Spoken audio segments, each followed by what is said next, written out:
Okay, so going back to the content creation stuff, as we were saying, Hmm. a lot of it also has to do with showing your personality off. So it's not just so much about what you play or so much of what you do. You see, a lot of times when people have problems growing, they may not do something like show themselves on camera or be vocal. People Yeah, come to your channel to listen to you, to listen to your story, to listen to your way of approaching things. Yeah. I mean, absolutely.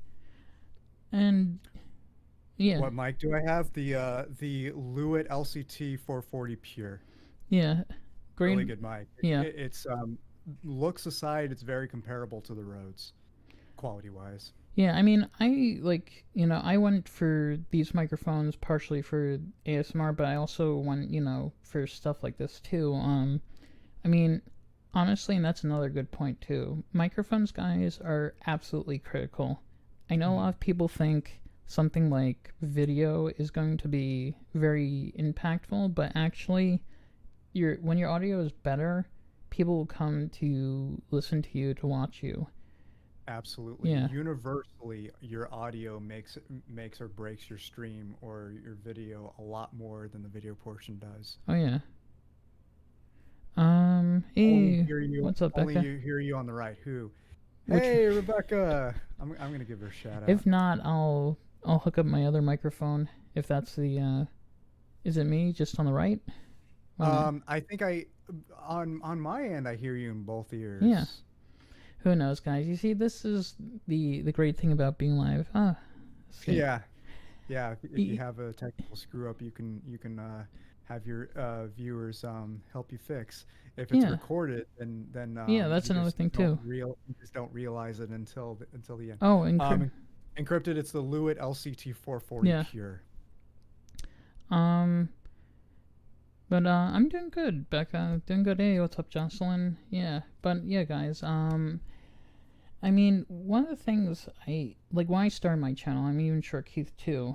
The idea was to basically, like, for example, like I started with retro. And the thing is, you want Mhm. to experiment with what you're doing. It's not so much going in and saying, "Hey, what's up, Tay?" But yeah, basically experiment with your content. Don't feel that you have to do one thing, Right. because if you're not dynamic with what you do, things get stale. And Yeah. yeah, and It's all yeah, it's really about balance in that aspect because you don't want to vary too much because people want to have a sense of what to yeah, expect when true coming to too. your streams. But at the same time, if you do the exact same thing every time, people will get it bored eventually. You want to find that balance of variety and the comfort that comes from certainty, and Right. they conflict with one another. So you got to find a balance between the two. Oh yeah, and also one thing like oh yeah, you've never heard my regular voice, RJ? Well, that's another thing too, guys. Yeah. I mean, when you're being diverse with your content, you also want to try, like, for example, like a lot of people will do something like just Fortnite, right? But Mhm. sometimes even if it's your all-time favorite game, it's not always the best thing to do. Sometimes you want to see what's out there Yeah. and try something out, because it could be something else that gets a whole different crowd, or that crowd that you've been looking for, and then you Mhm. could throw in what you like. I'm not saying that you have to do something you despise or hate. It's just Right. you yeah. Yeah, when it comes to picking a category, balance is key there too because you don't want to play a game unless you're a big streamer. If you, especially if you're starting out, you don't want to play a game that all the cool kids are playing. You know what I Right, mean? yeah.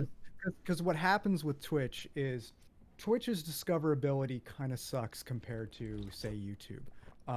What you want, a couple things you want to do is pick a game or a category that does have a decent amount of viewers, but doesn't have an insane amount of people streaming it.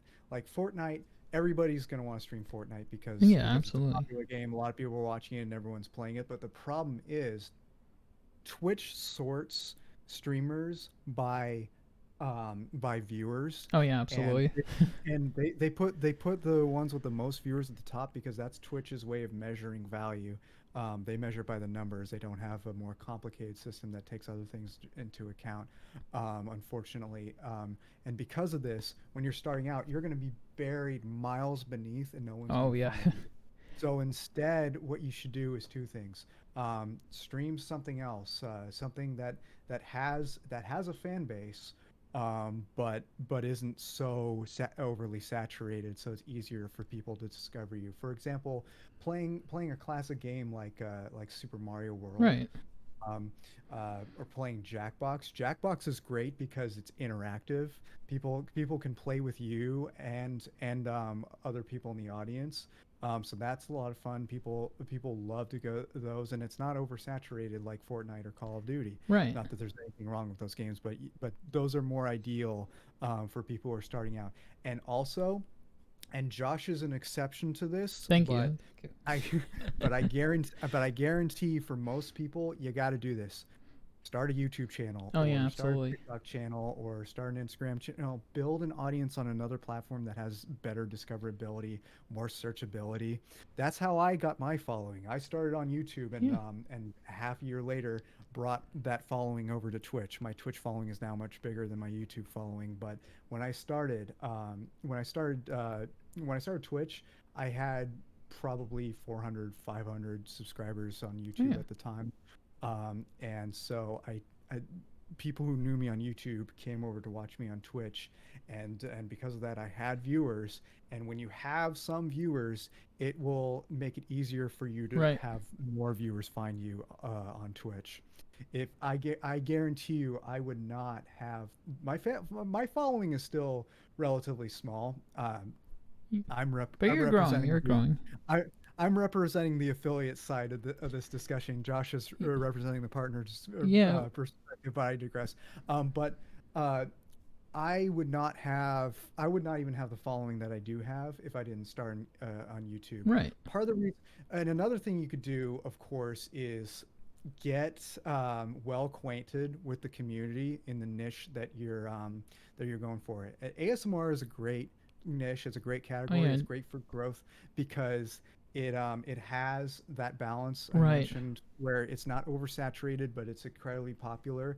It's a great category to Yeah. grow with. Definitely great Um, area to and, grow your channel. Yeah. yeah, and it's one of the most warm and welcoming communities out there. So it's a great place to network, and networking is key. Oh yeah. Josh's key to success. How Josh got his following is Yeah. network. He did that a bunch. Yeah, He guys. modded for a bunch Absolutely. of channels before he started streaming himself. Yeah. Well, That's how he got his following. fun I thing. got my following by building an audience on other platforms. So there Right. are different ways to do it, but you got to do something like that. You can't just start and without doing some of those other things and expect to grow a following. Right. Followings don't grow from the bottom organically, unfortunately, especially these Yeah. days. Don't ever expect to just have people automatically. You have to. It's like a house, guys. It's basically you build your foundation, then you get brick by brick, Hmm. and then you get the following. One of the things I will say is, like Keith was saying, like with ASMR, the reason why you see so much growth in ASMR to a large extent is because yeah, it's a very tight knit community, but there's also it's not so overly saturated like gaming is or some other categories. And also to answer your question, Josh, let's see. Yeah, I mean, the games. It's not going to be easy generally to pinpoint what you're going to play, but like one of my friends who's a partner, he did Dark Souls, right? And that's what got him big. Sometimes Yeah. it's just that specific thing. And you know, he was doing like speed runs, other things like that, and he got partnered. Now he's like what, like 200 something viewers a night, you know, or more. Who is Um the streamer? K Witty. Okay, wait. Yeah. Also, I don't know if you guys saw the other night, another partner friend of mine, was Gnarly. He is like does variety, but he also does, you know, some some other types of things too, just chatting. But basically, the thing is sometimes finding your niche is hard. I think the problem is Yeah. when people who will say, "Well, I've been on Twitch for 5 years and I haven't gotten anybody." Well, you have to look at that reason why, and if you Hmm. want to do that, you have to pinpoint what is the main focus. I mean, sometimes changing even content direction is the way to go. I mean, I did that with my channel. I mean, Me too. yeah. I mean, I was just doing retro streaming, guys, and I was getting what, like, when I started originally, guys, I had like 42 viewers. But as time went on, I mean, even Solid could back me up on this, and Cat Jelly, my numbers kind of had fallen somewhat. And I think part of it was, at the time, I was very focused on retro, so it wasn't like, I wasn't really sure where I wanted to go. At first, I didn't really want to do ASMR. Part Hmm. of that was because I was worried it was going to be kind of like just tied in, I couldn't do anything, but I was wrong about that. I could do other stuff. But You could do yeah. anything with ASMR, Oh yeah, really. absolutely, yeah. Like you could do any other. You could honestly do any other category Oh in yeah. ASMR. Oh The yeah. ASMR, the ASMR nerd, and myself, quite frankly, proved that you could even do Doom in ASMR. Oh Hell, yeah. you proved that too. You Yeah, played I you played Doom 64. The oh yeah. last time I streamed Doom Eternal, we rated you when you were doing Doom 64 in ASMR. Right. I mean, That was years ago. well, I mean, like, I did Alien Isolation and Yeah. ASMR. I did Blood, Doom. I Mhm. think Duke Nukem. I mean, that's the thing, guys. Yeah. Don't be afraid to sometimes do something that's not your regular thing too. You if you change it up, like even if you have a night where your viewership is not like what usually is, the thing is that when people see you change it up a little, as time goes on, they will come to you and you can grow that side of it. Um, Yeah. you know, if you keep just doing one thing, you'll get burnt out on it, and so that will they. So, I mean, and that's something I've learned. Thank you very much, Sonics, for the 1,000 bits. And, Oh yeah. yeah, and thank you guys for everything. But, yeah, no, I mean, there's so many dynamics to how streaming works. I mean, I also feel like when you're looking at, like, one of the things I also noticed too, with ASMR especially, what gives a lot of content creators is the ability to kind of be, again, dynamic. So you're basically able to change up your content kind of on the fly. Like, you'll Yeah. notice, like, Keith or I might grab an object, or we'll change something, or we may use something in a different way. Whereas, like, maybe something like, again, back to Fortnite, you're basically doing the same thing over and over. It may Mm. pique a few people's, interests, but to get them in, you have to show them things that will kind of, it's like, oh, cool, I see this aspect of the person, and they're good at this game and that game, and then you can combine those different, things that you're good at, so you could do, let's say, I don't know, Overwatch, or something like that, and then tie that in Or too. or Flight Simulator. Right. Well, I mean, That's what I'm best known as, Flight Simulator yes, ASMR.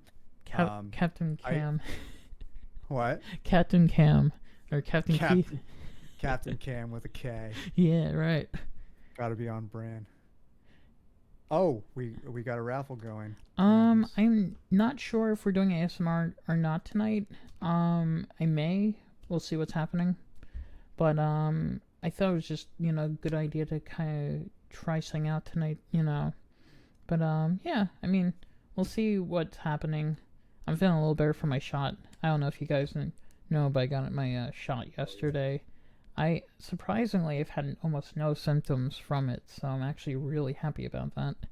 I'm Yeah, impressed. I did. My first shot, yeah. I just felt pain in my arm to the point where it felt like somebody punched me there. Oh yeah, But my second shot, the pain in my arm was minimal, but I yeah. Same. felt exhausted. I felt half feverish. Um, but that went away the next day. I just drank a lot of water, slept for like 10 hours, and boom, I was fine. Oh yeah. Well, I So mean, don't be afraid that oh someone's calling me. I'll call him back when I'm oh out. let's see. And Oh, your dad did too. Scripted, nice, and your mom tomorrow, nice. Yeah, and another thing too, guys. Just thinking about that. Remember, as far as like when you're streaming, your health is very important too. Hmm. A lot of times, a lot of streamers will go on a grind and they don't stop, and then they get Yeah. really sick. You have to remember that Yeah. your health comes first before anything. Not that your community isn't just as important, but if you're not healthy, your stream suffers, and so Yeah, does your content. exactly. Yeah. And your life suffers too. Oh yeah. Which brings up when you're starting out, and even when you're a seasoned streamer, I advise against streaming every single day unless Oh you yeah. get big. And even when you do get big, don't necessarily stream every day, but definitely don't stream every day when you're just starting out because Yeah. streaming every day is not going to favor you in the algorithm. It's Oh just not. YouTube it could, but there are so many other factors, and that's just one that I don't think it's worth it. hey Roots. Um, Yeah. but what you got to do is balance it with having have a life, keep a job, keep yourself Right. afloat, keep yourself healthy Absolutely. and sane. Oh yeah. Don't yeah, don't literally give all of you into streaming because that will not help you. It'll only hurt you. Well, I mean, like when I started, guys, I was doing janitorial work, and I had to split my time between streaming, the work, and having a life. And I will admit, I at times really grinded. Like I would. Keith even remembers. You remember how sometimes I'd tell you I'd stream till like 3 in the morning, and then I get up for Mm. like work at like 6 o'clock. I mean, Yeah. yeah, Oh, and yeah, I I don't know mean, how you did it. I don't know. I, I before the pandemic worked a 9 to 5 that was 40 miles from me. The commute was an hour and a Oof. half to 2 hours each way every day, and I was doing that and doing YouTube and doing Twitch. And if I streamed more than 3 days a week, I'd just be dead, Oh yeah, guaranteed. Um, y- don't be afraid to experiment before you stick to a specific yeah, schedule. that's important. Figure out Yeah. what works best for you and your viewers, and and then you and then you should be fine. Oh yeah, and schedule is actually really crucial, guys. I'll tell you something. When you're inconsistent, it really throws people off. Hmm. Things do happen. Like for example, like you guys remember when my computer broke? I couldn't do anything. That was just Yeah, things in I life remember. happen. But generally, if you find a certain time works for you, go with it. But also, a lot of times, what people do is like they'll stay with what time they think is good. Sometimes, like I went through like several different schedule changes as I streamed until Yeah, me and too. yeah. I mean, it's tough. I mean, sometimes your job gets in the way. You have to kind of work around that. And then there's the other end of it too. It's like, does it work for you on your sleep schedule? Are you going to function? Um, you want to make sure that also there's also another important point to this too. There's the issue of peak hours. A lot of people stream at the wrong hours. So when you have a category flooded with big and small content creators, you're going to find that you're going to be completely drowned out um, in that whole category. What you want to do is find right when the big ones get off, and there's some of the smaller ones kind of are not on, because that's when you kind of get in there and you do your thing. Even if you don't get like tons and tons, more people will gravitate towards your channel rather Hmm. than, let's say, like, I don't know, Amaranth, or I'm just like using names, or Copycat. Whoever's there at that time. Um, let's see. Yeah, going a little while without saying anything, or just yeah, yeah. That's exactly. Um, Go you. go going a long time without saying anything, like I said, will just make people feel awkward and as Guile will put it, feel like they're illegally All right. watching you I'm gonna live put my feed. other microphone on. You guys are only hearing me through the right, so let me see. 1 second, guys. Okay, yeah, go Yeah. for it.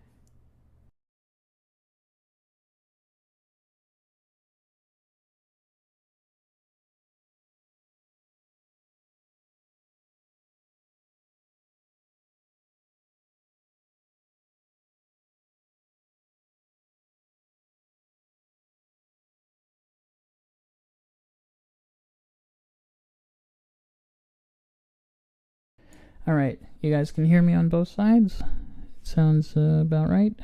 Yeah. See, Oh, you're a little distorted on my end, I am. actually, but only through Discord. That doesn't Oh, necessarily okay. mean you'll be distorted on You guys Twitch. hear me normal on this one, right? I'm As not. long as long as long as you guys can hear them fine, and Okay, good. I can still understand what you're saying, I'm good. Good, good, good. Everybody can hear me. You can chat. Okay. So going back to right, I think we were on schedule, right?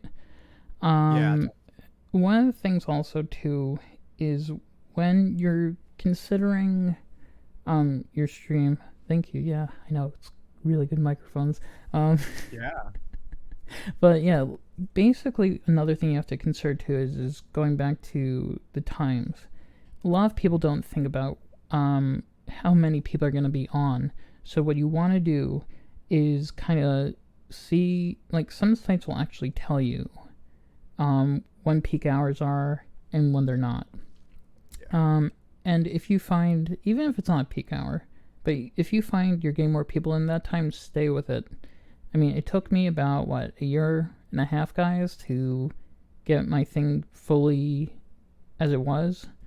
Sometimes it takes longer, sometimes it doesn't, but, I mean, like, with your schedule, Keith, right? I mean, you went through, what, how many changes? Like, Oh, I don't even know. I went through so many changes, but of course, part of that is due to life changes constantly happening. And when life changes happen and it forces you to change your schedule, don't be ashamed of it. But as much as you can, minimize the amount of times that you're changing your schedule. oh, Stick to a absolutely, schedule yeah. as much as you possibly can, but at the same time, if you absolutely have to change the schedule to fit with your own life, that's fine. People understand. Yes, it will cause you to drop in viewership a bit for a while, most likely, but then you stick to that news schedule, your viewership will eventually resurface. Um, Yeah. but yeah, it's again, balance is key. I actually am going into a new schedule now because, as quite a few of you know, I've taken a hiatus for the last couple months, and this upcoming Sunday I'm returning. Yes, I can't wait to see you back on. Yeah, this Sunday I'm doing a 12-hour stream from Damn. 10 a.m. to 10 p.m. Pacific time, which is uh, 2 p.m. to 2 a.m. Eastern time. Wait, no, I did the math wrong. It's 1 p.m. to 1 a.m.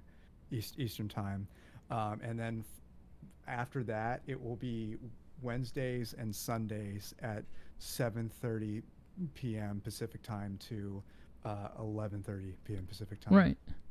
And, also, I just thought of another thing, too. You also have to take into account when, like, I know a lot of streamers have family with them or they have roommates and stuff like that, too. And that's a whole nother subject. But you Oh yeah. have to also work on a system, too, with the people that you're with.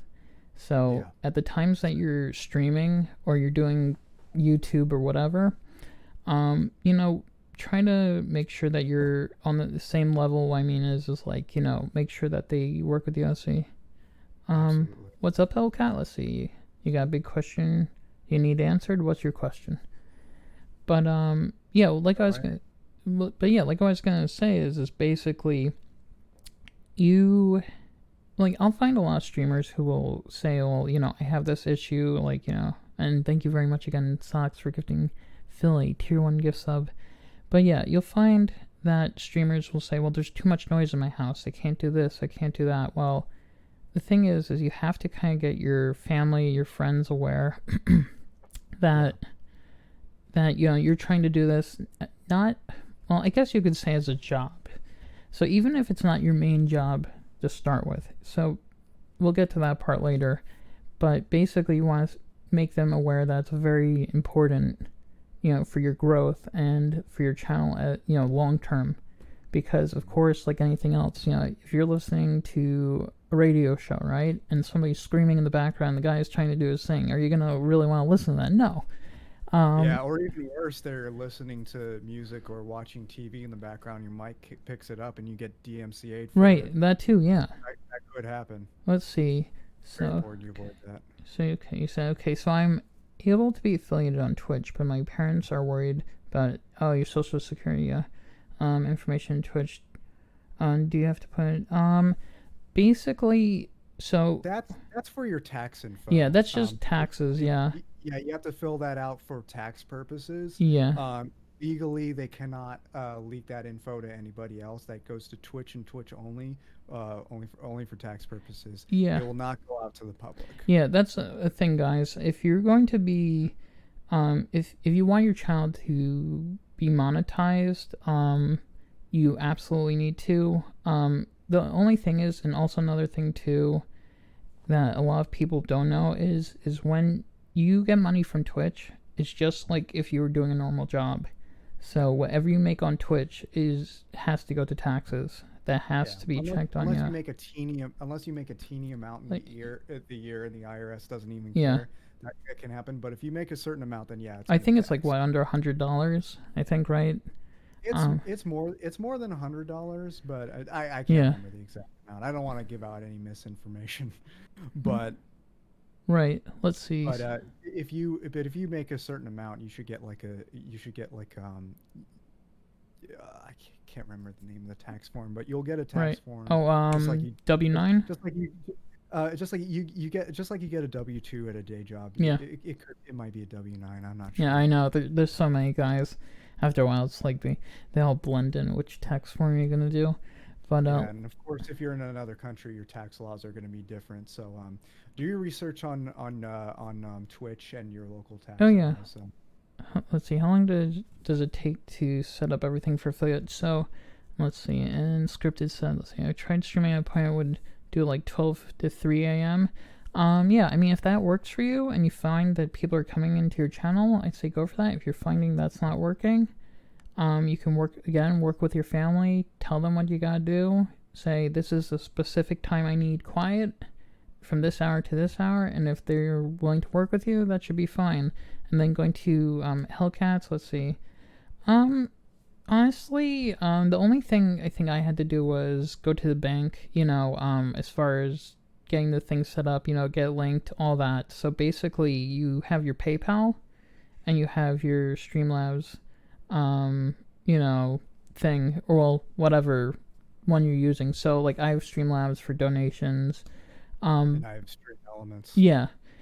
So you want to have that stuff set up, so you get your money. And I do find like what's nice about, so subs guys are different. So you have your channel analytics. So subs generally tie into channel analytics. Yeah. Donations don't generally. Let's see. What's up, Encrypted?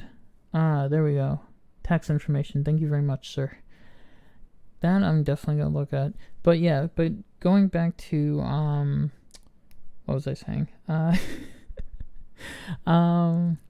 yeah, going back to what was I saying, Keith? I just had it and then I lost my train of thought. We're talking about taxes. Yeah, well, we were talking about taxes. Oh, now I got PayPal. So PayPal, yes. yeah. So PayPal, hey, what's up, Ventus and Leaf? Let's see. I'll get to that question in a moment. But yeah, basically, with PayPal, the nice thing is it's separate from what you have on Twitch. So if somebody donates to you, that's on there. Whereas what you make through bits and subs is Twitch. So when you're looking at channel analytics, it will give you a full-on amount you make for that. And channel analytics, guys, also, this ties into all this stuff. Basically, what happens is, the more days you stream and the more money you make, of course it will grow. But don't get scared. There is an asterisk to that, though. Yeah, no, it's true. I mean, I'm not saying like every day. I'm just saying, Right. It's just basically the idea is that the less time you're on, then your money's going to shrink. It's just like any job. So you don't have that chance to make, that sub, that donation, whatever. But yeah, and then Sox is also right too. Twitch takes a big cut of what you make. So what is it, about like 50%, I think? It's somewhere around that. Yeah. So I Pretty close. mean, if you're going to do content stuff, you want to make sure that you have other outlets to make money too. Yeah. Whether it's merchandise, whether it's YouTube or whatever, yeah. Um, and I think also look at sponsorships. That's another thing too. Um, Yeah. so there's a whole bunch of things. The problem is like here's the thing. I'm just got partnered. I'm still growing. Yeah. It's not like I'm like Amaranth where I can just I'm just using her name, where I can just do whatever Yeah, and yeah, people like Amaranth have the name yeah, recognition. exactly, They can yeah, rely on that. People like Josh and I, not so much. yeah, We get. I'm not saying Amaranth doesn't have her own unique right, content, but she does have that name recognition advantage. GB has a um, recognition advantage. Darling has a name recognition advantage. Josh has a little bit of that. I right, not so much. My level of name recognition is probably like this much. It's there, but it's barely there. But unless you have that high level name recognition, don't rely on that. right. Let's see, and then Laugh says, let's see, what kind of stuff can you upload to social media to stay active outside of Twitch? That's a good So question.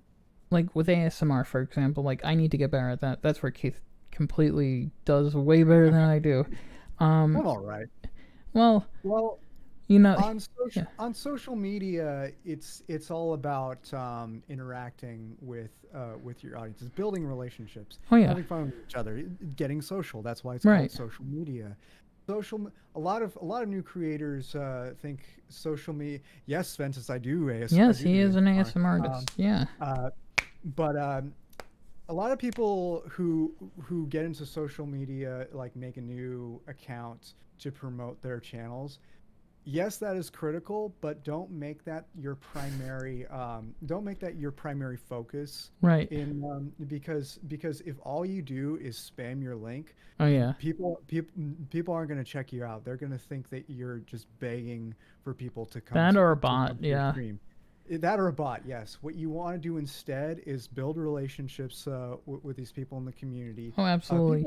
people, people watch you for two reasons. You're their friend, and they enjoy your content.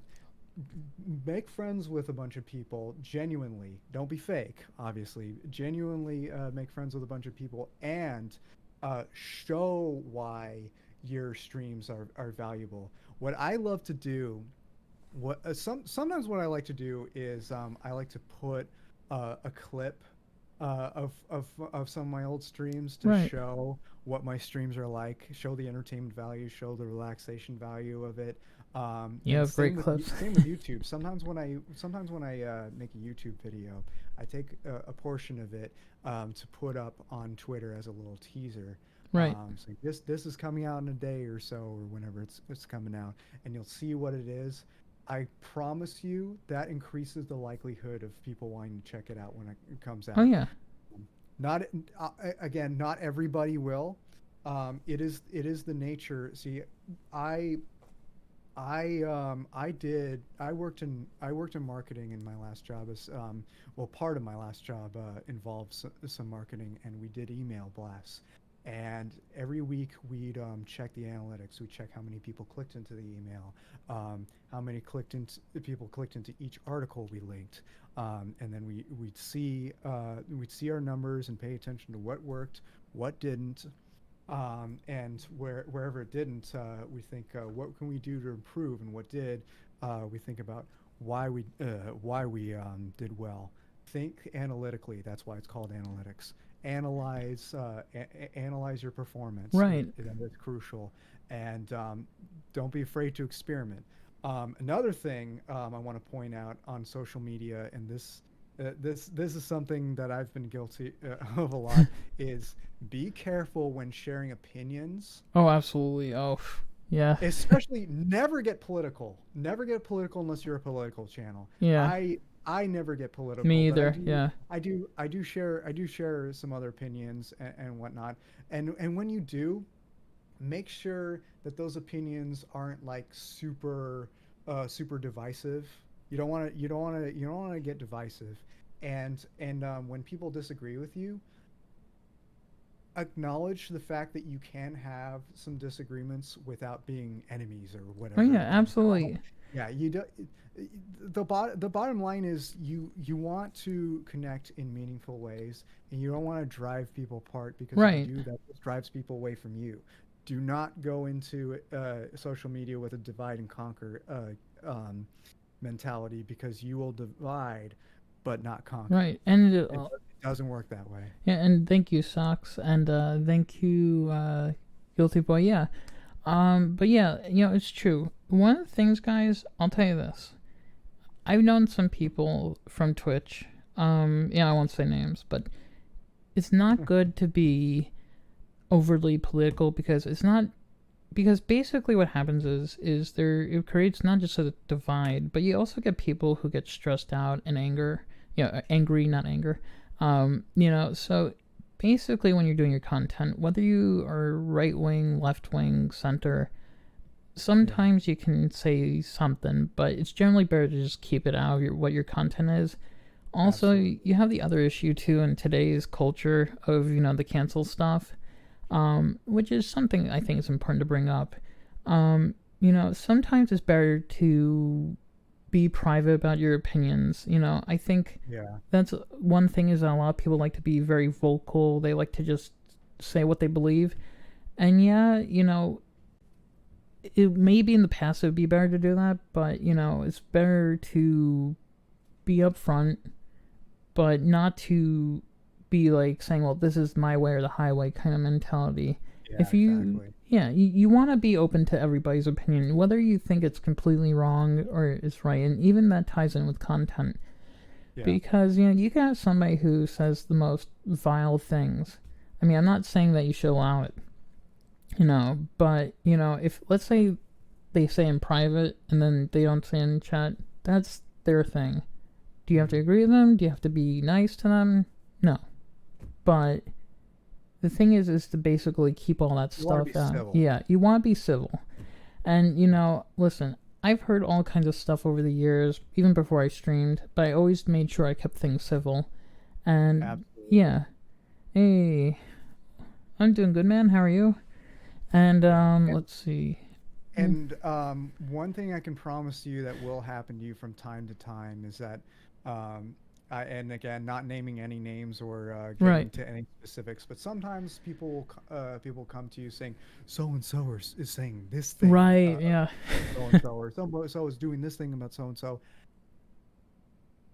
Be very careful with that, even if even if it's somebody that you trust more than anybody else in the whole Right. world. Take a step back. Don't take it at face value right away. Take it with a grain of Right. salt. Do your own research on it, or just drop it. One of the two, whatever makes most sense of it. Because if you get too involved in drama, it Oh, can and absolutely. will bite you, and And that's never a good thing. and then also, well, Stoke, we're talking about streaming. We're talking about different aspects of streaming, how to build a channel, even YouTube as well. But even there's the other part too, is that when you're basically, a lot of people don't think about this, guys, but there's also drama behind the scenes. Oh yeah, Yeah, a lot of streamers don't talk about this stuff. That's also another thing you have to think about when you're tying it into content creation. If one person's doing something bad and the community is, talking about them, it's not always the best thing to join in. Sometimes it's better to be neutral and to just do what you're doing, because you want to focus yeah, on your channel. You want to focus on your exactly, growth. Because if you get sucked into something, then if they try to pull you in, then your channel gets affected too. Um, yeah, can you do research and can you make your own opinion? Sure, that's fine. yeah, But you do want to be careful, with a lot of that stuff. Um, absolutely. you know, let's see. Ah, thank you. Yeah, I get that a lot. My voice is, yeah. I know people will say I sound completely different when I'm whispering versus when I'm talking normal. Absolutely, Oh me yeah. too. It's Oh yeah. pretty much every ASMR artist can relate to Oh that. yeah. Absolutely. Yeah. No, you're right. I mean, I remember Mary J. Lee, guys. I remember hearing her the first time she talked normal Yeah. versus whispering. I was just like, is this the same person I'm listening to? It's like, Yeah. yeah. Um, but even going to something like that too, you know, don't feel bad. Like, just think about like things with like voices and things like that. Mhm. Getting into the troll aspect of streams. Ah, yes, this is a Yeah. fun one. Don't let people who are trolling get to you. That is Yeah, their biggest thing that they're trying to do. If they can get you exactly. to respond or get angry, they've won. There's not even a question of it. If Yeah, you just, and not only yeah. have they won, they'll just keep coming back Oh, yeah. because it is known that two things happen. Sometimes trolls have a bunch of different accounts and they just come in at Oh, once yeah. or one after another. But there's also a lot of groups. I learned about this maybe a few months ago. Apparently, there's a lot of groups of trolls that get together and they find their target. One of them comes to a stream, and if that streamer is reactive, they're like, Oh, yeah. "That's him. Let's all go and attack." That Yeah. attracts more trolls, and it Yeah. can also attract hate raids. I remember Oh, yeah. a month or so ago, you got hate raided, Oh, yeah. Well, I won't yeah, name the I'm not gonna say streamer. by whom. That person's Yeah, but there banned was a anyway. very, very big streamer, guys, who Yeah. did that to me. I won't Yeah, say his name I wasn't because, there that day, yeah, but oh, I it was remember you brutal. tweeting about it later. Let's see. We'll get to your question soon, Laugh. But basically, guys, yeah. And it was a big streamer. It wasn't like some little one. I mean, we're talking about like a Right. 1,000+ viewer streamer. And basically, I told the community. I mean, good thing it didn't go further than it did.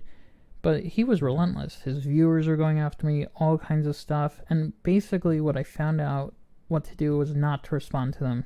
Because basically, when you respond to absolutely. that kind of stuff, guys, you give them ammunition. They'll just keep on coming. If you don't say a thing, and you just, I won't say always let go, but some instances it's better to just say, you know what, it's better not to say a thing and just let them do what they're gonna do. If it looks bad, fine. I mean, Yeah. If and it's a soft level of trolling, yeah, you can tease them back yeah, sometimes. Like it is kind of a gray area. Um, absolutely. there's nothing. Even though I mod for Josh's Oh, yeah. channel, I get more satisfaction watching him ban the troll himself than Oh, myself. yeah. He's like, okay, goodbye. Yeah, I know. It's like, yeah. It's Oh, always yeah. good. Well, yeah, no, it's true. I I have Yeah. to admit, Josh, a couple of times just sat there and waited for you to ban trolls for that very reason. Only a couple times. Right. Well, I mean, sometimes I'll tell you guys, it's very satisfying as a streamer sometimes to do the banning. But you don't Mhm. always want to do that, because you don't want to take away from the time you're spending with your viewers.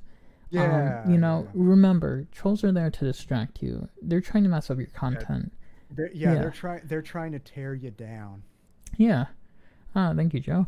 But yeah, I mean, basically the thing is also like I have a really good example. So there's this female streamer. I don't remember her name. One of my viewers a while back had alerted me to this. So she got had these whole bunch of trolls who were like really vicious. Instead of Oh, just like not saying anything, she goes live on Twitter, goes on this whole tirade about them. Instead of not saying anything, just saying, you know what, I'm gonna let this go. I'm gonna do what I'm gonna yeah. do. They came back even more, and they were making even more fun of her. Oh, Yeah. I I see it all the time on Twitter, especially coming from the YouTube side. A lot of even big ASM artists on the YouTube side will screen cap somebody's nasty comment Oh, yeah. and complain about it on Twitter. Don't do that. Oh my God, Twi- that's the bad. Yeah. trolls love that. That's what the trolls want. They want that kind of clout. Oh, Don't yeah. don't give them that kind of clout. Don't Oh, that yeah. that just gives them more ammunition, like Josh said. Okay, let's see. Instead, Yeah. instead just let it go. If it's that bad, delete the comments and Yeah, don't or do anything report to about it. Twitch. I mean, That's what. Well, yeah, if it's that bad, report it to Twitch, report it to Yeah. YouTube. If it's in clear direct violation, like if it's racist or sexist or homophobic or anything like Right. that, report that shit. But if it's just plain mean but not like over the top, then just get rid of it and move on. But don't broadcast it because that will only come back to hurt you. See. Okay, now to the last question. How do you get over the hump of being anxious to post your content? Do you just accept the anxiety is there, or you just post it, or is that a sign that you need to be better? Oh, to be better before you post. So basically, the thing, guys, is it's never gonna be a perfect moment. You're always gonna have a little anxiety, regardless. I mean, listen, even when I stream, sometimes I'll do stupid things. I'll embarrass myself, not intentionally, of Oh, course. Nobody does me intentionally. too. I Yeah, Keith as I well. I practically live for it. I'm one of the biggest Yeah. klutzes I've ever known, Oh yeah. IRL and online. Well, you. And Yeah. Well, no, so like I mean, like I remember when you did the thing with your microphone. Remember the thing was like going to make that really loud sound. It was like I think you had plugged into something the wrong way, and everybody's like, "Your what microphone." happened was my 3DO's battery died. Oh no. Yeah, no. I mean, and then I had something like. Thank you, Ventus, by the way. I'm glad you like the shirt. But yeah, this happened to me twice actually. My 3DO's battery died, Oh crap. and it caused it to make an explosion sound. Oof. There, if you go to my channel and go to my clips, you can find it if you sort by most viewed of all time. It's very high up there because of course, Oh, yeah. I'm like just relax, and all of a sudden, Yeah. it was pretty bad, Right. but hilarious. Right. But it doesn't happen. It doesn't happen to you anymore because if you have a 3DO that has XLR ports, just keep it switched off, Yeah. and you'll be fine. You don't need it switched on if you're using XLR cables. You need it switched on if you're using an auxiliary cable. Right. If you have XLR ports, use that and keep the damn thing switched off, and you'll be fine. And even going back to the anxiety thing too, you know, the thing, guys, is you have to remember people are just people, and the people that are going to comment on what you're saying or how you look or whatever are generally going to be trolls. They're not going to be somebody that cares about your content. You see, if somebody says, "Well, you're ugly," or you know, your voice sounds like a girl or whatever, that's a troll. Don't let it affect Yeah, you. people say the weirdest shit. Yeah. I once had a comment, and I'm totally a total hypocrite Yeah. for bringing this up, but whatever. It's used as an example, so it's fine. Yeah. I'm not complaining. I'm not complaining about it, so I'm not really giving what the trolls want. But I had a comment on one of my snake videos saying this is good. Didn't watch it because I'm not gay, but it's good. And I'm like, I didn't respond, but I thought to yeah. myself, how the hell do you know if it's good if you didn't watch it? Right. Well, and then there's another thing too. Like, you know, I've had some viewers go, you know, like for example, they'll ask about my sexuality, and it's not something that I'm too bothered by, but I know some people get embarrassed. Some people will, you know, get, you know, very nervous. Thing is to remember, sometimes it comes from a good place, sometimes it's not, but you know, I'm not saying every time. But yeah, no, I mean, and part of that also comes from me doing ASMR. I'm sure you've gotten that too, right, Keith? Where they'll say that, and again, you know, somebody's sexuality shouldn't matter about their, you know, with their content. That's what I'm really trying to say, you know. Yeah. So if you're, you know, if you are a certain way, if they care more about what you're, you know, what you do, and that way it shouldn't, you know, it doesn't matter.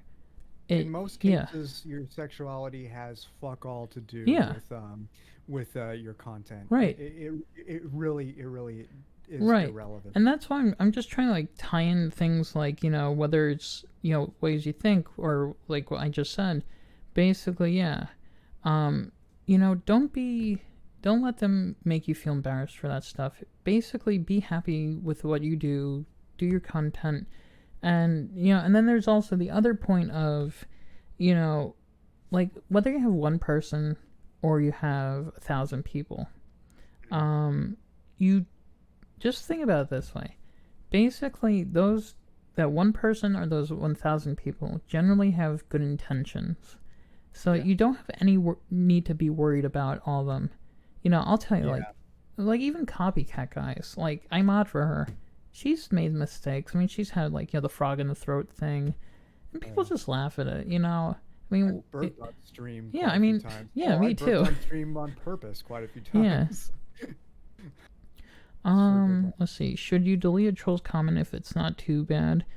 I would say that. It Yeah. That's kind of a gray area. Like Yeah. if it's a little bit you could keep it if it strikes up a healthy conversation, that's fine. But if it's nasty, then Yeah. delete it. Well, sometimes, like, I'll tell you guys, there are some trolls which you can convert and then they become, Oh yeah. like nice people or good viewers, yeah. Hmm. But generally, most trolls aren't. And I will say, sometimes the trolls that come to your stream, and if you give them, like, if you get mad and you respond to what they say, sometimes they'll make it even worse and they'll get more vile.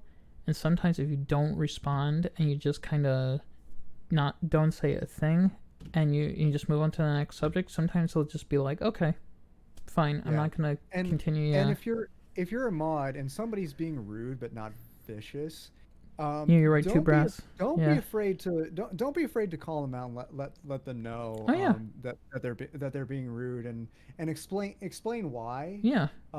while being civil about it, of course. Right. And usually they'll back off and be cool. If Yeah. they don't and they get worse, then take mod action. Well, I mean, and then there's also like I had sometimes. no idea we would be giving mod advice too, but I'm Yeah. glad we are. Well, guys, I'll tell you this. Honestly, this all ties into streaming. So whether It it's really. even if it's modding, being on the screen or whatever, every little bit counts because when you get all the different perspectives, it helps a lot. That's actually how I really learned how to get my channel where it was and is today. But yeah, I mean, Usually you see a ban emoji, you see a yeah. troll, yes. Yeah, well, I mean, and then there's also, what was I about to say? Yeah, but then there's also the other aspect of being, kind of like vigilant and stuff. So like, I'll tell you guys, even going to the mod aspect of it, sometimes what happens is, like, we all do different things, and I'm always thanking my mods for what they do. And you guys do definitely rock, so thank you. Yeah, Keith being one of them. Yeah, and you have to remember, guys, just like streamers, mods are humans too. They have to do stuff for a reason, so if somebody says something like the other day, like Cat Jelly had one of the viewers harass her, Mm. she didn't do anything wrong. Yeah, you remember that? Yeah. And, basically, she had to ban him. If somebody's going to be rude, you got to do what you got to do, whether it's to a streamer or to Absolutely. yourself, And, I mean, you've had some trolls who've, asked, like, with ban requests and other things like that. Sometimes they'll try that stuff. Yeah. And you just have to. Unban requests are interesting. Sometimes they're legit. Most of the time they're just there to take one last jab, Right. and complain to the mods, Oh, yeah. and not actually give a proper argument as to why they should be unbanned. Right.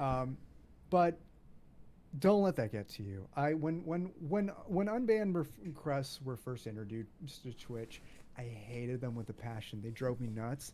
But eventually, I realized, you know what? It's not that big of a deal. Yeah. And I can have fun with it. Don't let it get to your head, because if you do, then the trolls won, even though you got rid Oh, of yeah. them. And then even going on to now I guess we can even talk about stuff like your background. For example, guys, your background, like my bookshelf, for example, as you can see, it represents a part of me. So Yes. you want to decorate your channel in how you, well, like how you think or what your interests are. See, even like Keith like has like the Bond thing on the side and his logo. It's like things Yeah, that I where's there it is. Yeah, I put that there because I'm on stream with you. Right. And then I have my own logo in the background. Right. I like to I like to customize them based on the specific stream. When I'm streaming Flight Simulator, I'll have a plane going or some pretty views or something like that. If I'm streaming plane Right. game ASMR, I'll probably just put like a sleeping emoji, an animated sleeping emoji, or something like that. When I interviewed the ASMR nerd for the It's Getting Late podcast, which by the way, that interview is coming out on Saturday. Oh, Um, nice. also, I interviewed Josh Yeah, guys, if on you that haven't checked on that that interview podcast. out, it was Here's a link great. right here. I think it was, But yeah. when I interviewed Nick, I had a simplified version of his logo that I drew to appear on there. I have the red headphones. Um, Um, so that uh, was a lot of fun. Um, yeah, customize your background based on your personality, the theme of your stream. right. You know, it's branding is key. Yeah. Branding is really key. That's part of how you stand out. Oh, absolutely. And something too, guys, I'll say this. Don't worry about stuff like logos and all that stuff when you're starting out. And, Yeah, figure things out like, what is going to drive somebody to, like, visually. Like, you see, like, my lights, for example. That's just one part. And even Keith's, too. Like, yeah, yeah. it's Neither of us something. had any of this when we Yeah. started out. Oh, My absolutely. I designed my logo maybe a year and a half to 2 year or Yeah. yeah, a year and a half after I started. I mean, it wasn't until, what, like, I think it was, like, 5, 6, 7, 8 months in, I finally got that like that poster in, and yeah, guys, I was actually over there in my in this area, so I changed the whole orientation. That's another thing too. Yeah. Sometimes where you're positioned can also affect how your stream looks. I know it kind of sounds weird. Hey, I'm doing good sounds. How are you, man? But yeah, so sometimes positioning it in a different area of your room really can affect the overall thing. Like, oh my god, thank you very much, Socks, for gifting. Let's see, Holman and Fly, a tier 1 gift sub. Thank you very, very much. But yeah, like I was saying, even things like, for example, like you may not see it because it's up there, but I have like hats and other things like that. Just little tchotchkes, things like that. Even the Harrison Ford thing. I mean, have Yeah. pride in what you like. You know, display it. Even if you like something like action figures, or you like something like, I'm trying to think. Or if you're a musician, then Yeah, you got these yeah, bad boys right here. instruments, exactly. Yeah, and that's the thing, because people want to have a connection with that person, and if you have those interests, and they see that you have that certain thing, you're like, oh wow, that person likes that thing I like, and then you can talk to Yeah. them, and yeah, so you build those interactions and those relationships with your viewers. I'm trying to think of what else. Oh yeah, even something like what is it? Like even going to, what was I about to say? Sorry guys. All right. I am a guitarist. I've played Yeah. guitar on stream a few times. Yeah, and I've seen it, and Keith is excellent. But yeah, I mean, sometimes like doing stuff like that too. Show your stuff off. I mean, you guys, I've shown my Harrison Ford autograph. I've done things. Don't make it just static.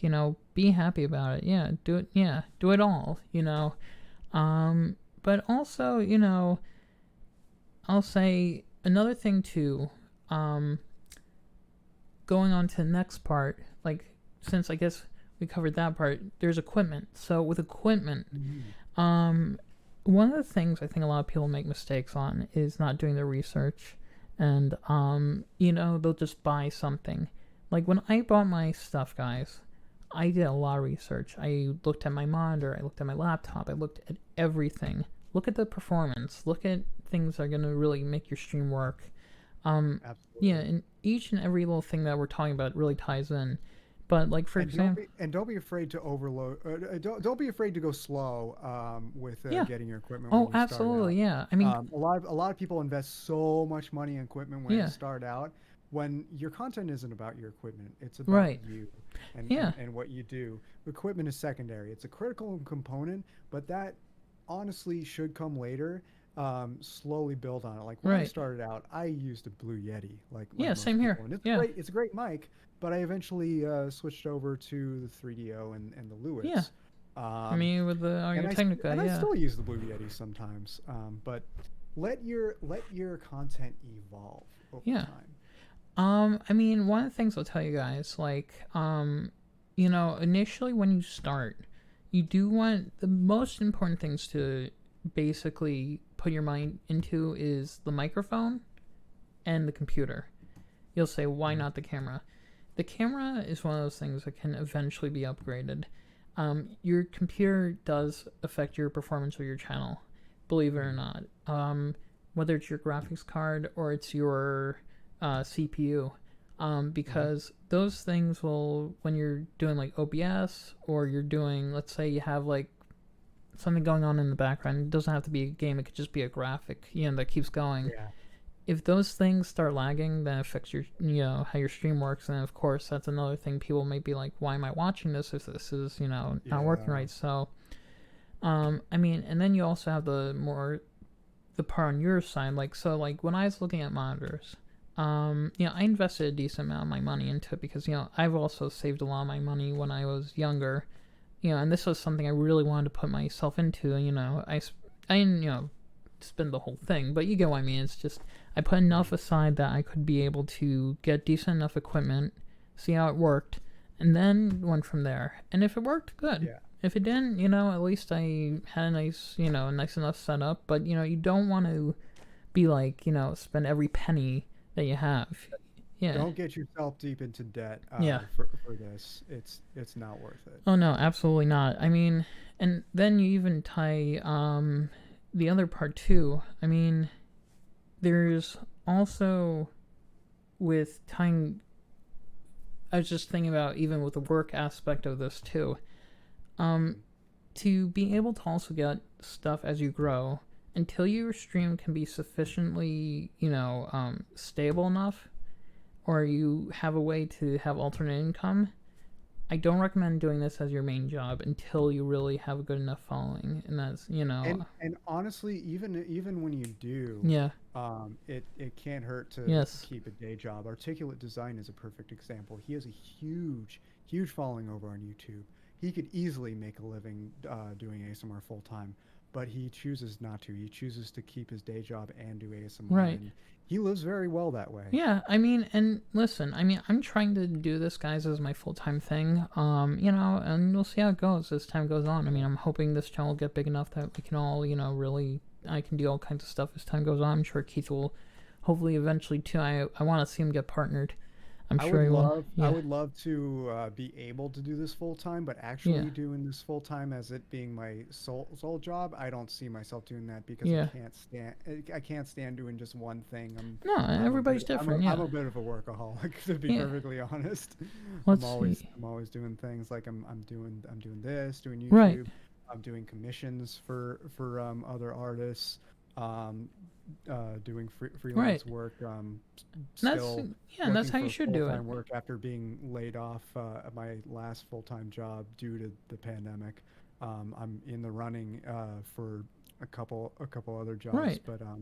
But despite that, streaming isn't something that I ever plan on giving up. And same here. And other work isn't something I ever plan on giving up either. Do what's right for you. It's good to have another source of income in case your streaming career collapses, right? Or have the streaming career in case your day job collapses, so you have a safety net. It's good to have multiple sources of income so that if one fails, you'll be fine. Yeah, let's see. And then Ventus is saying, let's see, you're kind of working on a laptop. Let's see, at home because it brings you. Okay, so I will say this to you guys. Being that I worked on a laptop, I do find desktops are better for streaming. A lot of that also has to do with heat buildup and stuff, so it does kill some of the performance. But even going back to what we were just talking about, I worked, guys, until last summer as a janitor doing this. So I did my janitorial work and I did my streaming. And I finally decided right around COVID because, and as you guys know the story of them not, following the health regulations, all that stuff, I finally said, you know what, this is the time to make the jump. This is the time to see how things are going to do. And, I had my family support. And, and I do what I do every day. And, and right now it's doing better than I was at my other job. Yeah. Sometimes that's how it works. Congratulations, man. Yeah, thank you. But I mean, sometimes you're gonna find that your stream may not quite make as much as what your job was before, or that doesn't mean that you're doing anything necessarily wrong. It's just more that you'll have to work towards what will again grow it. But um, and then also sometimes having, like we were saying, the alternate income can help, because like if you're not getting that paycheck, let's say 1 month you don't get anything on Twitch, having that extra job can help you out. So then, when you're making some more money again, then you have something to invest some more in. That's very important. Yeah, let's see. Working a job for 1 to 10, 1 to 10, and streaming on Stream. 7 to 8 hours. Wow. Damn. I give you credit, How do you man. how do you sleep? That's pretty badass. Yeah, hey. And that is motivation. That's another thing too, guys. Yeah. Motivation is What so key. one thing I do Yeah. want to mention is you don't want to burn yourself Yeah. out. Do make a schedule that works for you without killing yourself. If you are able to do that kind of schedule without burning yourself out, Yeah. by all means. I mean, yeah. I sure as hell can't, but and believe me, I tried. All right, Ventus, have a good night, man. But Yeah. yeah, But yeah, I mean, I will say part time. Yeah, if you're gonna do, if you want to get full time in streaming, definitely having a part time job is a good way to do it. Yeah, you might not make absolutely. quite as much money, but it will help you kind of split your time in half. I mean, that's what I was doing, guys. Like, I would work on the weekends, and like again, going back to that, I'd be working in the park at 6 o'clock in the morning, and then I would be streaming at like 3 o'clock in the morning then at night, and then I had to get up the next day. I Um, didn't know you did park work. oh yeah, well basically when I was a janitor, guys, we were at a municipal building and we were at the park and we would clean the bathrooms, we'd do all that stuff. One thing I never did was tell my coworkers about my streaming. And Oh, I did. yeah, I did. Well, I did because one of my coworkers also streamed, and oh yeah, he got me into Twitch. ah, So I gotcha. am Yeah, these telling him about Yeah, that. none of these coworkers were in that kind of stuff, and sometimes it's good to separate stuff, like what you do on the side versus what you do at work. You never know how people quite are in jobs. Not saying that Yeah, you can't trust exactly. people, but sometimes you can have, let's say you stayed up really late streaming and then you're really really tired, and then that coworker might say, "Oh, well, he was up doing this," and then yeah, it doesn't look good for you. So you Yeah, want that's to, not yeah, good. You don't want to tire yourself out and let that affect your day job. yeah, That is a no no. Even if they don't know yeah, about your streams, take care of yourself so that you go in right and ready at your day job and streaming. Um, as we were saying right. earlier, your health is the most Oh important. yeah, absolutely. If your health isn't there, your stream's not Oh there, yeah. and your job's not there. It's not good. You got to take very good care of yourself. Oh yeah. Um, yeah. I mean, oh yeah, and then even going into YouTube. We'll bounce back, guys, to different things. But yeah, with YouTube, for example, it's good to be consistent. You do generally with videos, it's good to have somewhere between like 15 to 30 minutes. 15, 12 is the bare minimum, but if you're going to do any type of content creation, Well, yeah, you go first. I would honestly that is a good general rule, but there are Yeah, exceptions because my most viewed video, my Bob Belcher impression, I've seen that. that's Yeah. only 10 minutes long. Yeah, and there's nothing wrong with that. I mean, generally, basically, with the algorithm on YouTube, it's different than Twitch. So Yeah, basically, very. if you get people's attention and you have a decent amount of runtime, so even 10 minutes, I guess, is probably the bare minimum. But you want to keep people engaged. You want to yeah, you want to Yeah, get people engaged. Having a, another thing where balance is key is that yeah, you don't want your videos to be too short, but you also don't want your videos to be too long yeah, because people who go to YouTube are in most cases less inclined to watch that long of a video, or if they do, they'll only be for part of it. right, But that is fine. The thing is, part of what sets your channel apart from others as far as the YouTube algorithm goes is one of the analytics is your average watch time. If you Yeah. have a video that is really short, your watch time is going to suck even if everybody's watching through the Right. entire video. It's going by how long people are watching. So having longer videos does give you a bit of advantage because if some people Right. are watching the whole thing, that's really good for your average watch time. Your Yeah. average watch time will be higher. If your average watch time is like 5 to 8 minutes, that's actually considered really good, even if it's a small portion of your video, because most people on YouTube are just going around and clicking, clicking, clicking, clicking, Yeah. clicking, clicking, clicking mindlessly, and that hurts creators, by the way, Oh, when you do that absolutely. because it brings their average watch time down. But that's what most people are doing, so it's considered good if you have like 5 to 8 minutes of your average watch time in your Right. video. That favors you big time. Let's see. So someone was saying, yeah, no face cam, and let's see. I think you didn't even know people were chatting. Oh yeah. Well, yeah. Yeah, it's crucial to have both of those. Yeah. If you have no face cam and you don't have a chat, you might as well not be You're streaming. Yeah. You should be making YouTube videos instead. Yeah. Because when you're streaming, you gotta interact, and people want to interact with you. In the old days, you could kind of get away with not having a cam. Right. These days, uh-uh. There are some streamers that do have a following without having a face cam, but that is Extremely extremely rare. rare. Yeah. Success as a streamer is rare enough as it is.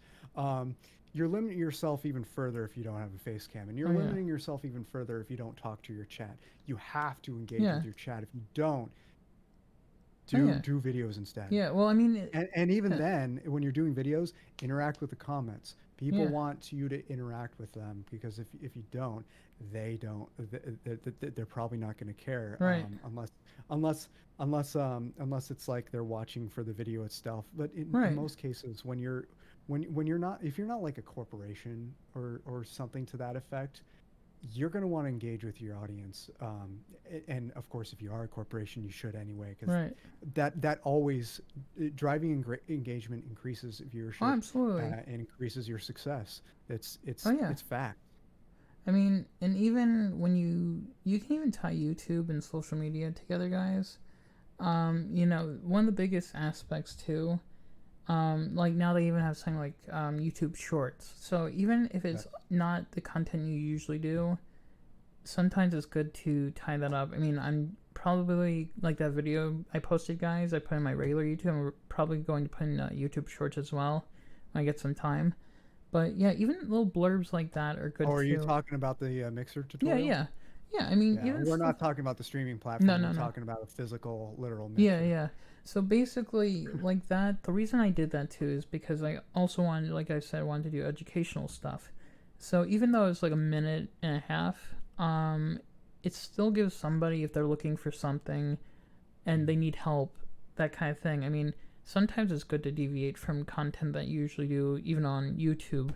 But generally, Yeah. like, what's a YouTuber like? I don't know if any of you guys know. There's this YouTuber that does like military stuff. I think he's called what was it, Colonel Binkoff, and he uses like a puppet, right? And and he talks about like different scenarios and things like that. Occasionally, I think he does different things, but yeah, I mean, sometimes even that's another thing too. Create a persona. I mean, Yeah, your persona on absolutely. YouTube may not be the same as you are on Twitch, but like I'm trying to think who's a good example.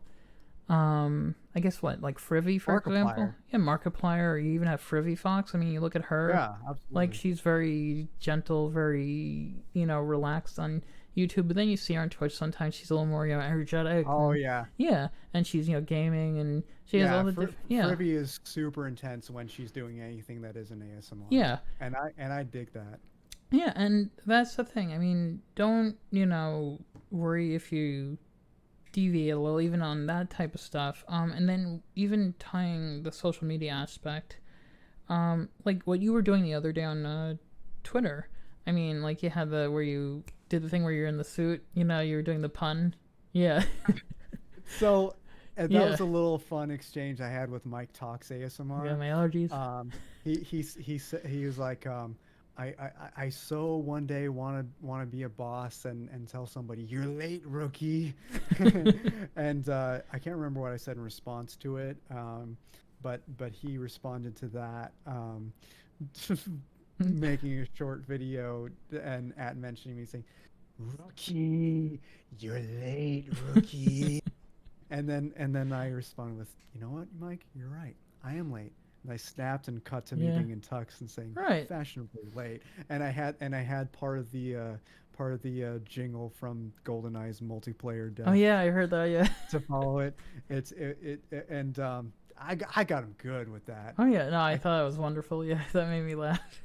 Yeah. But let's see. Yeah, so when you're on Yeah. social media, we're off that topic now, but Yeah, it's fine. to quickly point out, when you're on social media, it's fun to have a little to tease.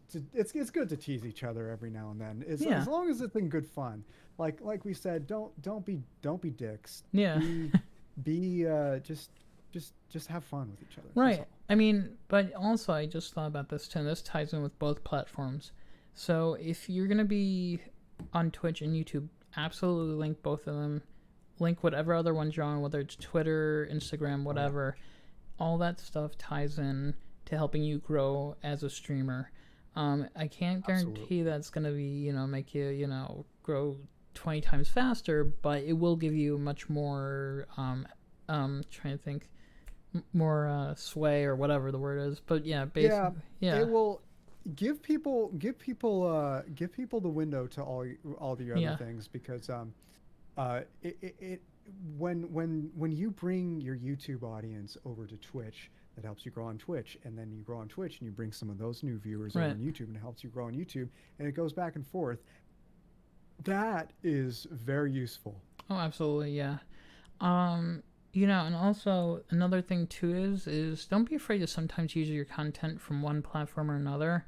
The only instance I would say not to use on is like Twitch. If you're doing reruns, don't use your YouTube content because I think that's TOS. Right? Yeah, you can't exactly see. You can, from my understanding, you can like show off some of your A YouTube little, content yeah, if you're talking over it. But think of it this way: think of it as copyright versus fair use. yeah, For those who don't know what fair use is, it's a copyright law that protects you if you're like you can use certain copyright content if you're like discussing it for educational purposes or parody things of that right. nature. But if you straight up steal somebody's content and broadcast it as if it Oh was yeah, your own, that is very taboo. That will get oh you in a yeah, lot of trouble. But at the same time, you got to think of your own content on other platforms like that. I never show my YouTube videos on my Twitch channel unless I'm like showing like a portion of yeah, it and talking over and discussing everything, things like that. Um, but other than that, I'm keeping my YouTube videos to YouTube. If you yeah, if you want to actually watch my YouTube videos, go over to my YouTube channel. If you want to watch my Twitch streams, go over to my Twitch channel.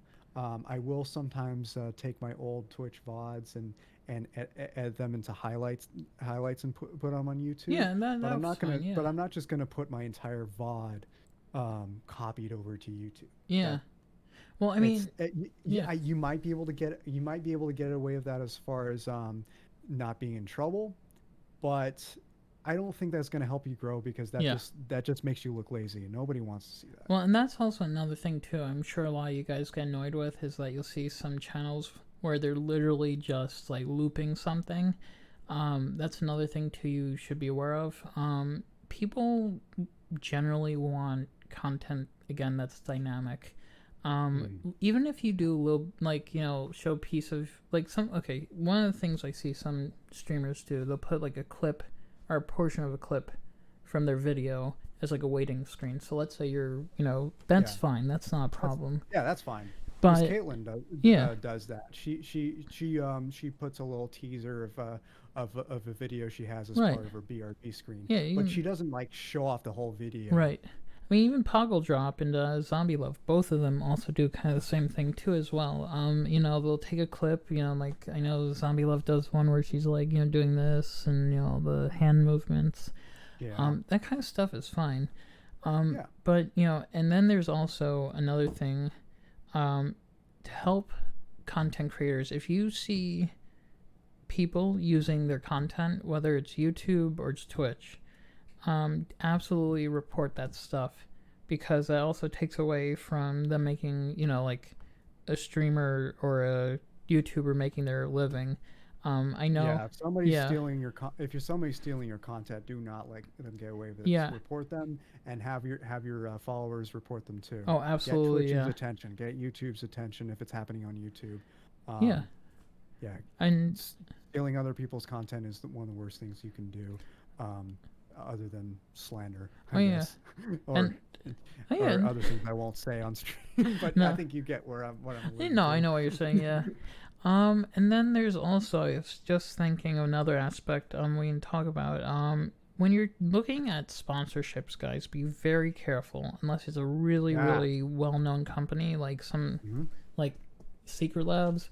I have known a few people who've gone in trouble. There's one YouTuber was something. What was her name? It was something Brave. I can't remember the full name, but basically what happened was she thought she got the sponsor. It was a whole big thing. Turned out, they had stole her information. They held her channel hostage. It was like a whole big problem. I know. I think I know who you're talking about, but I'm gonna keep this person Yeah, no, it's anonymous, okay. Yeah, to minimize. but now Who's she has. person. Yeah, now she has her whole channel back. Everything. She's doing fantastic. She does great work, by the way. Mhm.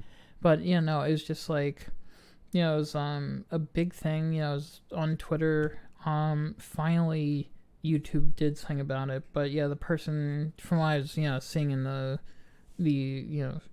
tweet feed, so be careful. Always research who you're looking at.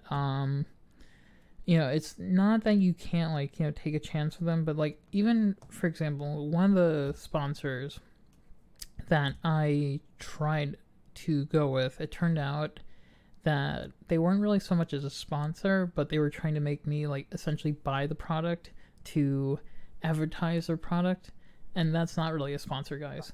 Yeah. It's just like jobs. Yeah. If you apply for a job and they offer you a job, but they ask you to pay them to have the job, it's a scam. Yeah, Stay absolutely. away. Yeah.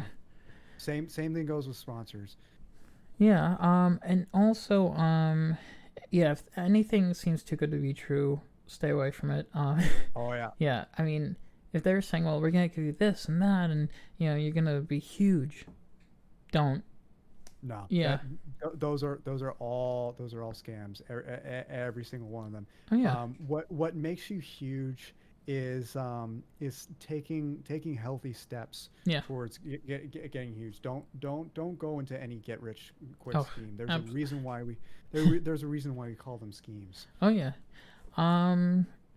Oh yeah. And then also, since we're just bouncing to things, but we're trying to keep it all. There's also the other side of it too. There's like stream teams, for example.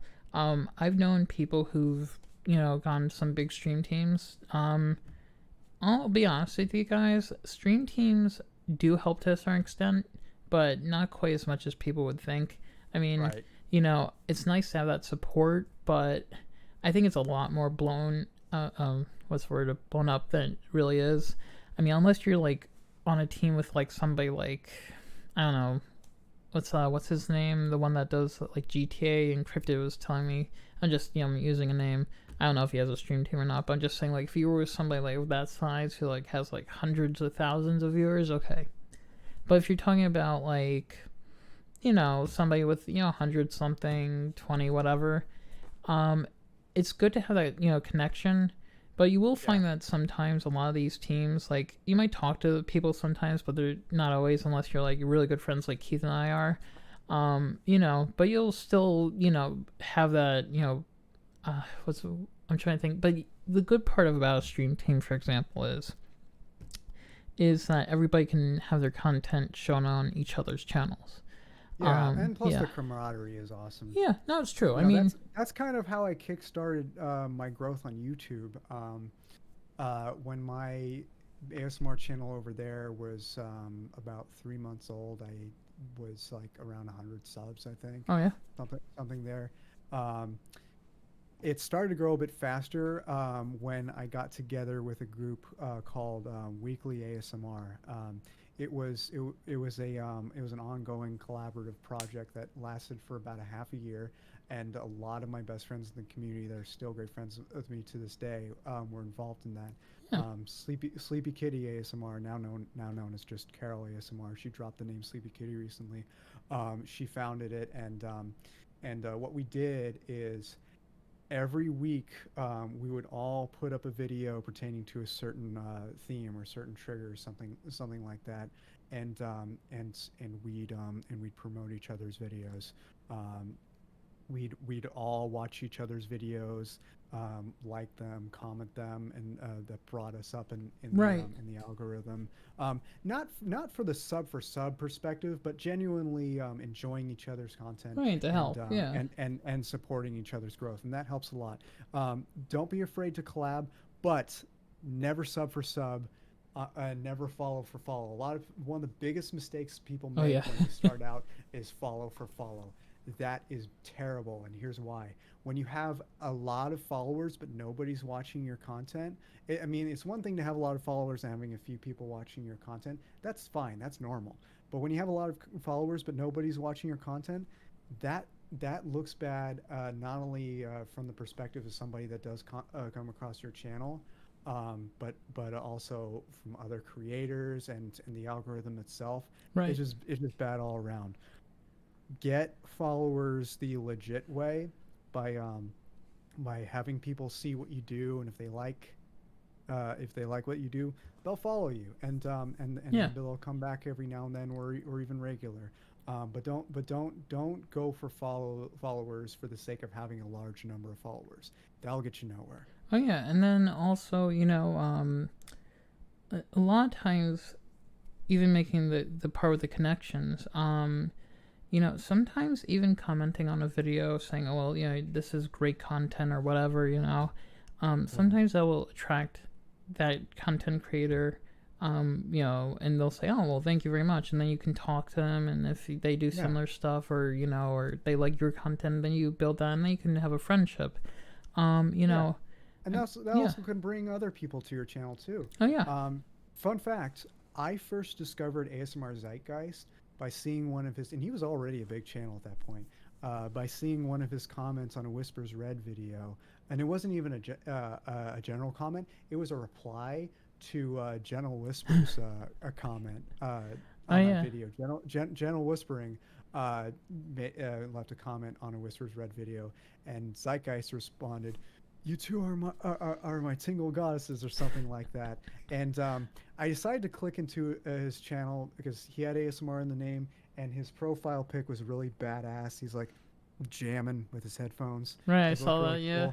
cool, and that gave me the impression that he's probably he might know audio pretty well, and Oh, yeah. ASMR is very audio oriented. And when I checked out his channel, he became one of my favorites, and still is to this day. Recently, I did an impression of him on a stream, and someone clipped it and posted on Twitter, Oh, nice. and he caught wind of it, and he really liked it. That's actually not the first time he came across me. He's already been following me at that point, and sub to my YouTube channel at that point. But Thank you. I really loved that you liked my impression of him, because impressions is like my bread and butter, man. Oh, and thank you So that very was really much, Citizen, for that raid of one. But yeah. yes, going back to yours. Yeah, sorry. I am going off Yeah.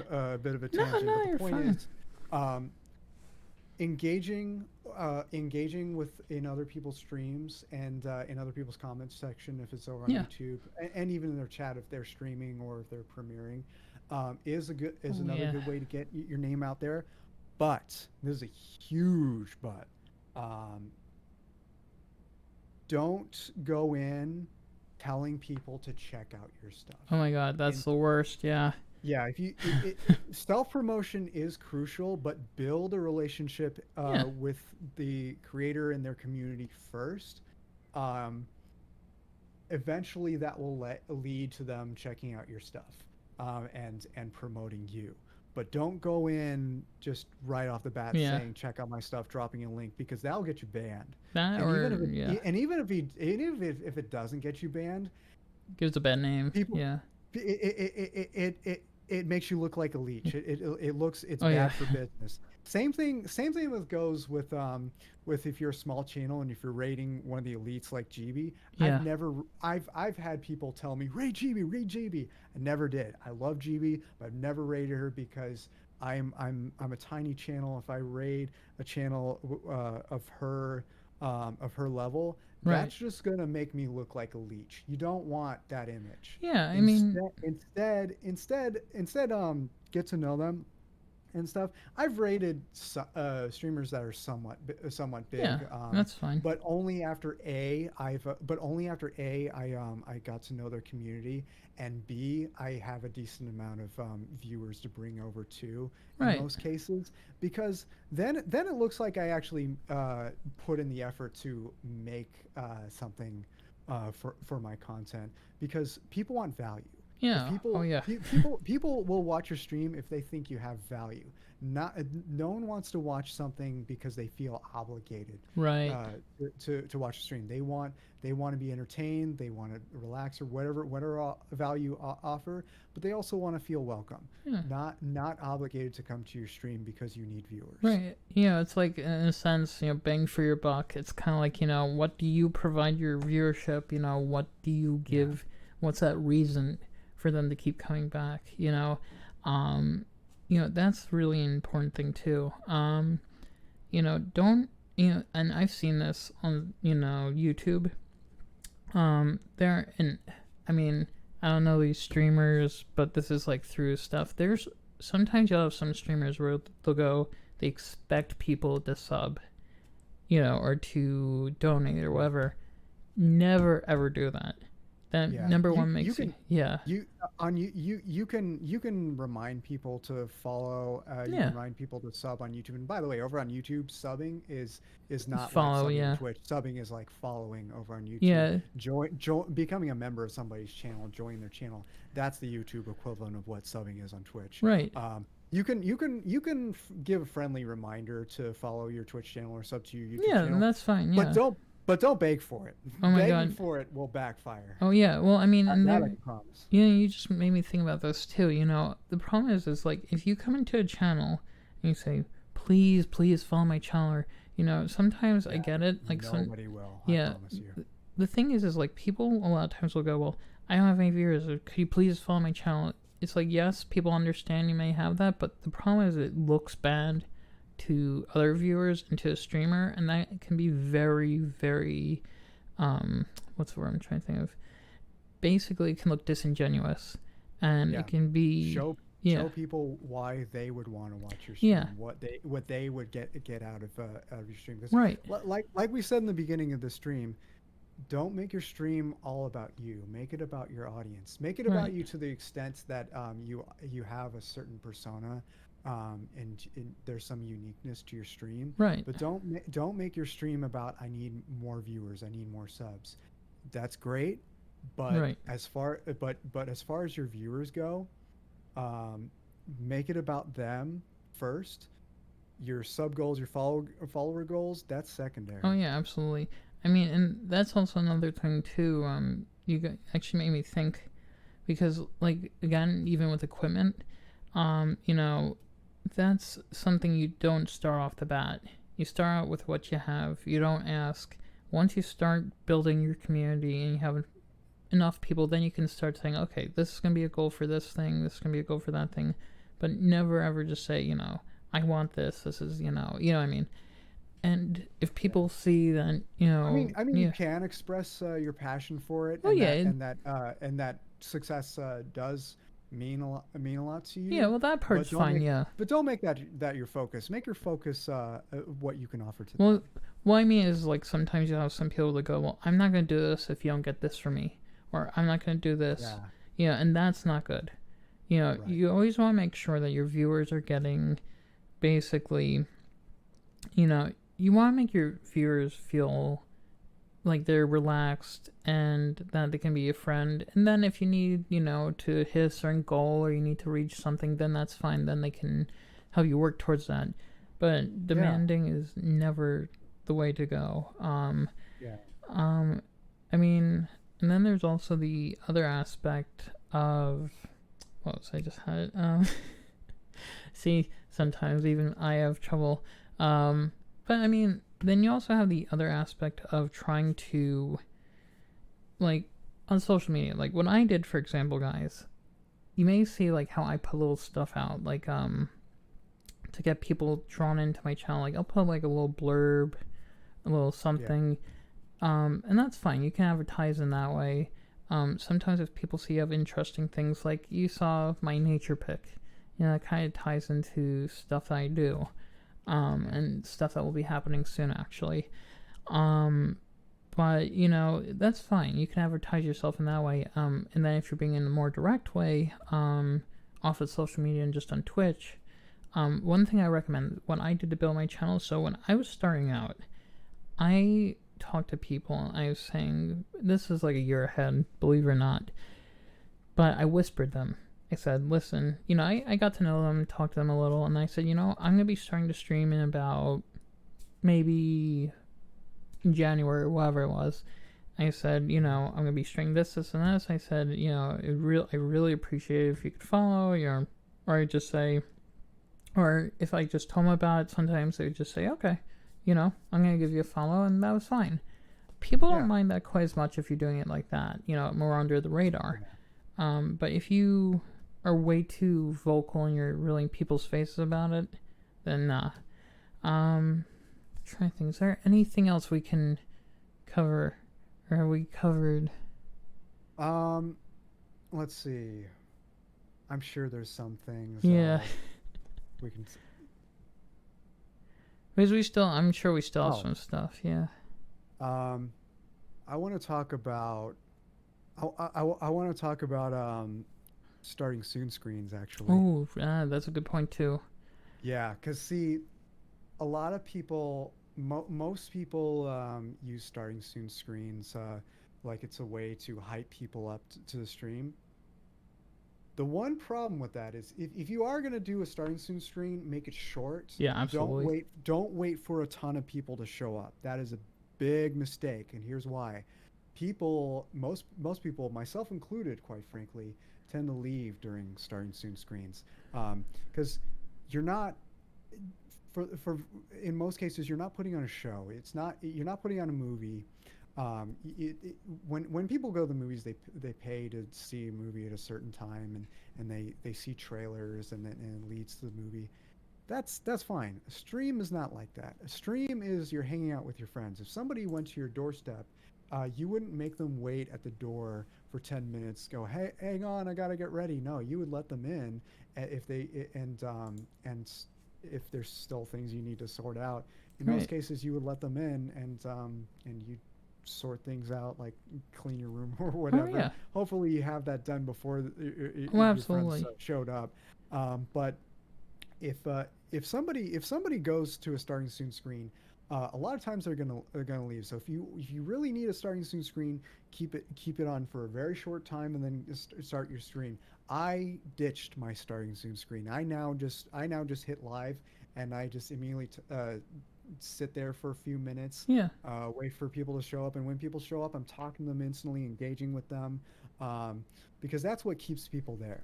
And if especially if you're a small streamer and you get like 3 or 4 people there, and two of them leave because you had a starting soon screen, that's half your Oh, audience. yeah, And if and absolutely. the Yeah. and that makes a huge difference, because if you have a smaller amount of viewers, you're going to be buried down further in the search, and that's not good.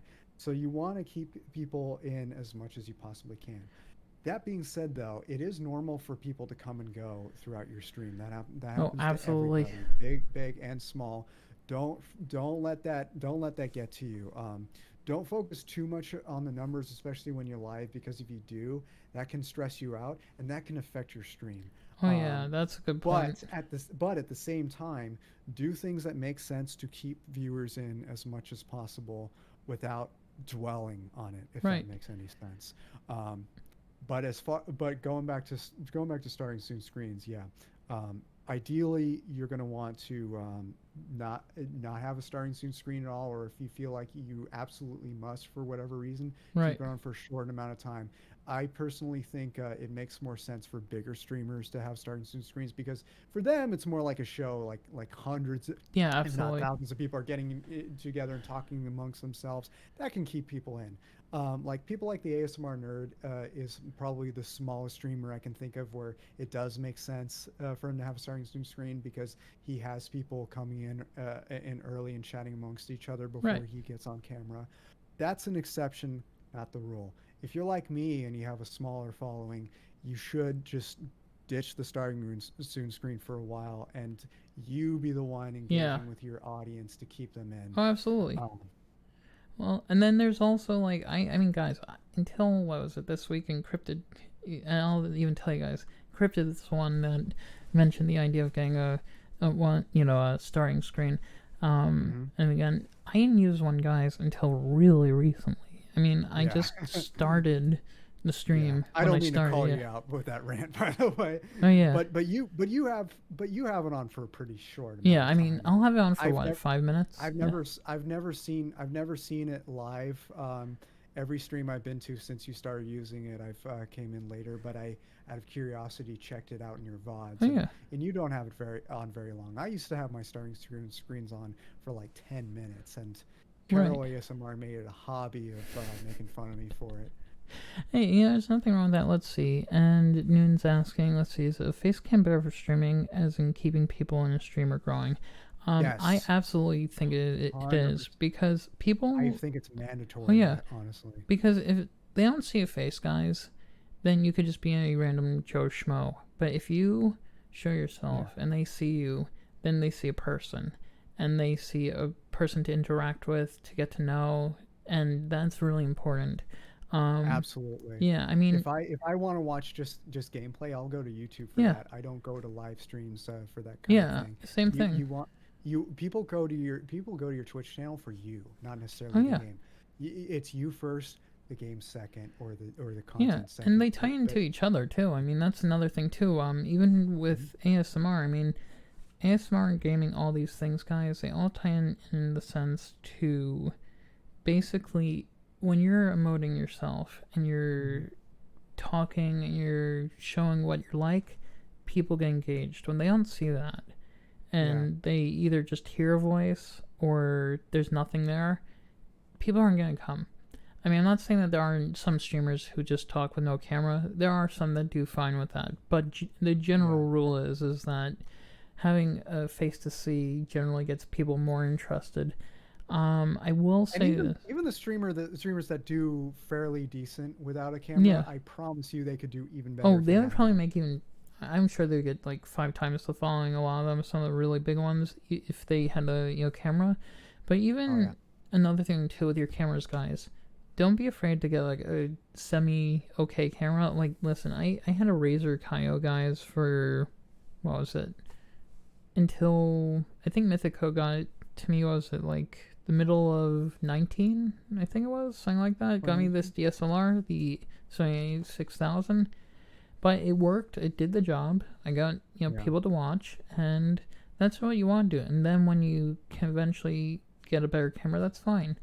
But camera quality does come later. I will say, Mhm. like Keith's camera is great, my camera's great, and it shows. Okay. I think, Like I use a Logitech Brio, which is a webcam, and yeah, the quality does not compare to DSLRs. I can promise you yeah, that. But resolution wise and frame rate wise, oh it's yeah, pretty good. This camera is capable of 1080p yeah. 60 Well, frames per second. yeah, that's what I'm Um, saying. Yeah, and it can go up to 4K at 30 frames per second. But DSLRs are generally better. Once I have the financial means, I will upgrade to a DSLR. oh yeah, But again, as I mentioned before, don't rush into getting the best equipment. right, Do what you can afford and slowly grow with that. right. A budget is so important, but Hmm. yeah, I mean, I'll tell you, like, guys, the one that Keith has for one of those types of cameras, that's probably the best you can get on the market. Yeah. The next step up is definitely something like a DSLR or was Hmm. the mirrorless camera like I have. But basically one of the things too I think that people worry about too much is having too much like your quality has to be perfect the minute you start. Yeah, no. Yeah. No, you don't your Yeah. quality doesn't have to be perfect ever. In I fact, mean, yeah. perfect is not a real thing. Yeah. At least in the arts. In science, perfect is a thing because everything is measured. It's the same for everybody. Like science and math are just like it's a Right. specific answer. With art, that's not the case. And this is an art, not a science. It's different for everybody. And what's good for some people may not be good for Right. others. In fact, no one to answer your question. Um, when you're streaming a video game, how good you are at a game can affect your success for the better, Yeah. but not necessarily. It depends on what you're putting yourself out there as. Like Yeah. if you're a speed runner, Yeah. being Definitely. being good at the game obviously is important because that's what people come for. But if you're more of a personality, that may not be as important. You could be bad at a game, and people may come to, Oh to yeah. watch your Absolutely. game and watch you because of that. A perfect example is Game Grumps. Game Grumps aren't as known for streaming as they are pre-recorded videos, but the philosophy of the content is about the same as far as that goes. Like Aaron and Danny are Yeah. people know them more as being terrible at most video games they play, and the way they react to how bad they are, especially Yeah. Aaron. It's just I love watching Game Grumps for that. I love watching Aaron fail at games and going ape shit about it. I love that shit. That could be your content if you're terrible at video games. Make it entertaining based on the fact that you're bad at it. Yes, don't be Yeah. toxic. Just be Yeah. yourself. Absolutely. Um, being yourself is good. If your natural personality is boring, there's nothing wrong with that. It's good to have a little bit of an internet persona to Right. keep the audience entertained. But at the same time, you don't want to come off as fake. You want to find the balance. You want to be entertaining but genuine. Find where that is for you. Oh yeah, and then how do sponsors affect your stream? So basically, like this is my first one that I've gotten affiliated with. Basically, guys, I'll tell you this. So, like for example, if somebody buys the product that I'm getting sponsored with, the company will give you as a streamer a cut of the sale. So that Okay. helps you and also helps the company out, but it also helps you put more money into making your channel better too. Um, so that's also another thing to look at as well. Unless you're like really, really big, sometimes sponsors will dictate certain things that you may have to do. Generally, they don't. I have seen some people get sponsors. They just sell the product, they just mention it, that kind of stuff. But yeah, I'd say one of the things too, if you're gonna get sponsored, definitely talk about the product, mention stuff, tell what you like about it. Like how sometimes on stream more recently, guys, I'm kind of like a little more uh, vocal about that. Um, Again, I'm not shilling for them. The reason I also picked them is because I've used their product, so I know that they're a good company. Um, so You're much more effective for sponsorships if you genuinely believe in the yeah. product. Oh yeah. Taking any deal just for the money, people are going to see through Oh, that. absolutely. And if they do, that can sabotage your ability to get more sponsors in the future. And let's see, how do you get a sponsor? So one of the things too is you have to apply. Sometimes they'll come to you. Generally, when you're a much bigger streamer, they'll come to you. But you can apply. Like I applied to Secret Labs, and they saw my follower count. So follower count is actually very important when Yeah. it comes to sponsorships because they want to see somebody who actually has the ability to get viewers. And even if, let's say that viewership, like let's say your following is bigger than your viewership at that time, they see that there's still potential people who can be a customer. That will help them go for you. Yeah. Of course, the more viewers you have, the better. But it is important to look at that too. And then there's also the other aspect. With sponsors, you should always read through what they what their stick is, what they're going to give you, because sometimes depending on what it is, they may not always give you the best deal. So yeah, you want to make sure that you're also doing well in it too. Sometimes, I mean, you also have to realize too, the bigger your channel is too, the more things you can do. I mean, like, I know, what was it, Darling recently on her YouTube channel had what was it, that sponge video, I think, right? And she did like some ASMR content. She kind of advertised in it. It was a sponsored video, but she scrubbed, she did different sounds. She was also showing how the product was good and stuff like that. And that's fine. I mean, Yeah. that's another way also to advertise for a company. Let's see, our followers, the only public metric they see. I think it works both ways for certain things. It's one metric they see, but they could check out your channel and see your streams and see Yeah, how many viewers you typically get. Um, Followers is like the metric they can see at any given yeah, time, but when you're live, they can see how many viewers you have, and also going back to, they can look at your VODs and see how many people clicked into it. right. And And that's yeah. that's actually huge because companies understand that people come and go Oh, in absolutely. Yeah. streams. What's important is how many people clicked on it in the first place. And if you had a lot of people click through your stream throughout the night, that's a lot of eyeballs. I've had some streams where I've had over 1,000 unique viewers throughout the night, but no more than 25 at one given Oh, time. yeah. That does happen. And but because I've had that many people click into it, that's that's 1,000 people that could have seen the product if I was Right. sponsored. And yeah, I mean, I'll tell you something too. Even tying into the followers versus viewer thing, Mm, they it's kind of like a weird thing, but they don't quite correlate with each other. It's like you may have a right. follower that follows your channel and only goes one time, and then you'll have a That viewer that's a that, lot more common than you may think. You have yeah, to get used to that. yeah. And then the thing is you'll have like one of the streamers I know has like, was it 8,000 followers, but he gets like what, 30 people a night. I mean, Yeah. you have to understand they're never going to be quite the same. I would probably say if you're looking at your viewership, viewership is probably generally more important. I'm not saying that following is not, but it does. They tie in a little, but you definitely want more people to be watching your channel than following Yeah. per se. I guess would be the right way to put it. And then let's see, your review count's been around one. How do you raise? So it really comes down to, Comes again, down to pretty much everything yeah, we talked about tonight, yeah, really. yeah. So again, show yourself, be emotive, find interests that connect with people.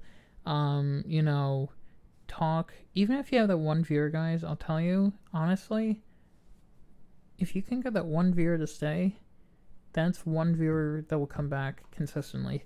Absolutely. Yeah, And that person can tell their friends about you, and other people in the community about you.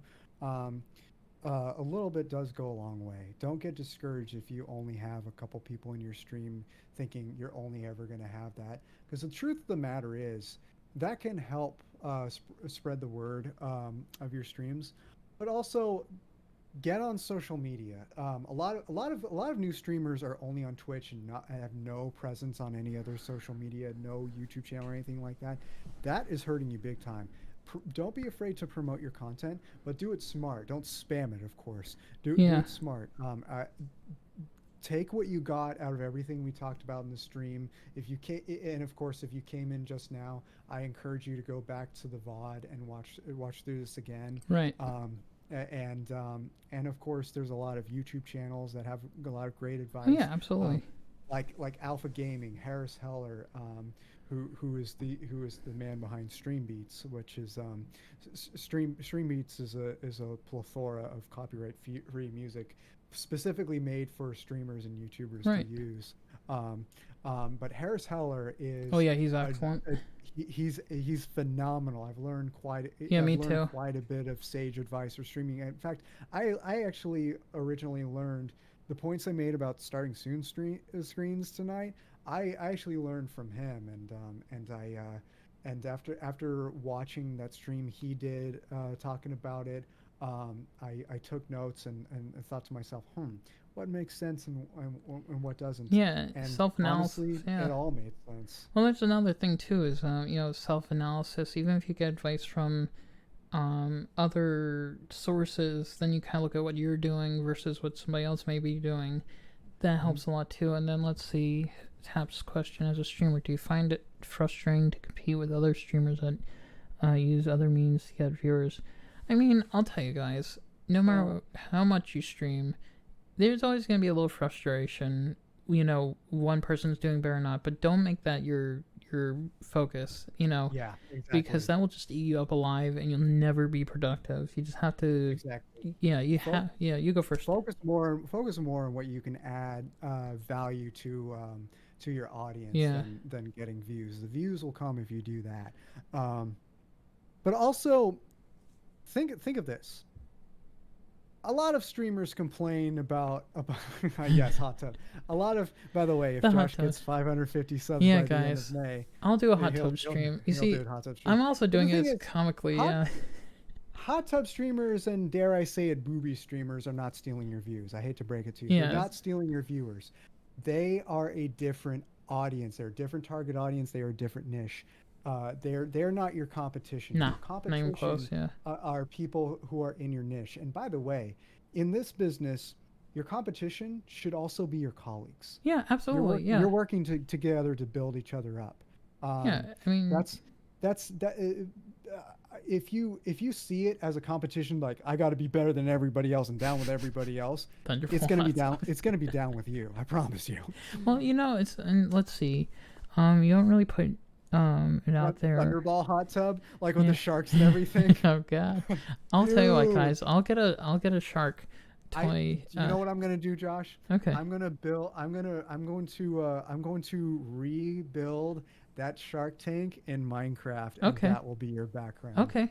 I'll take you up on that. Let's see. You don't really put yourself out there much.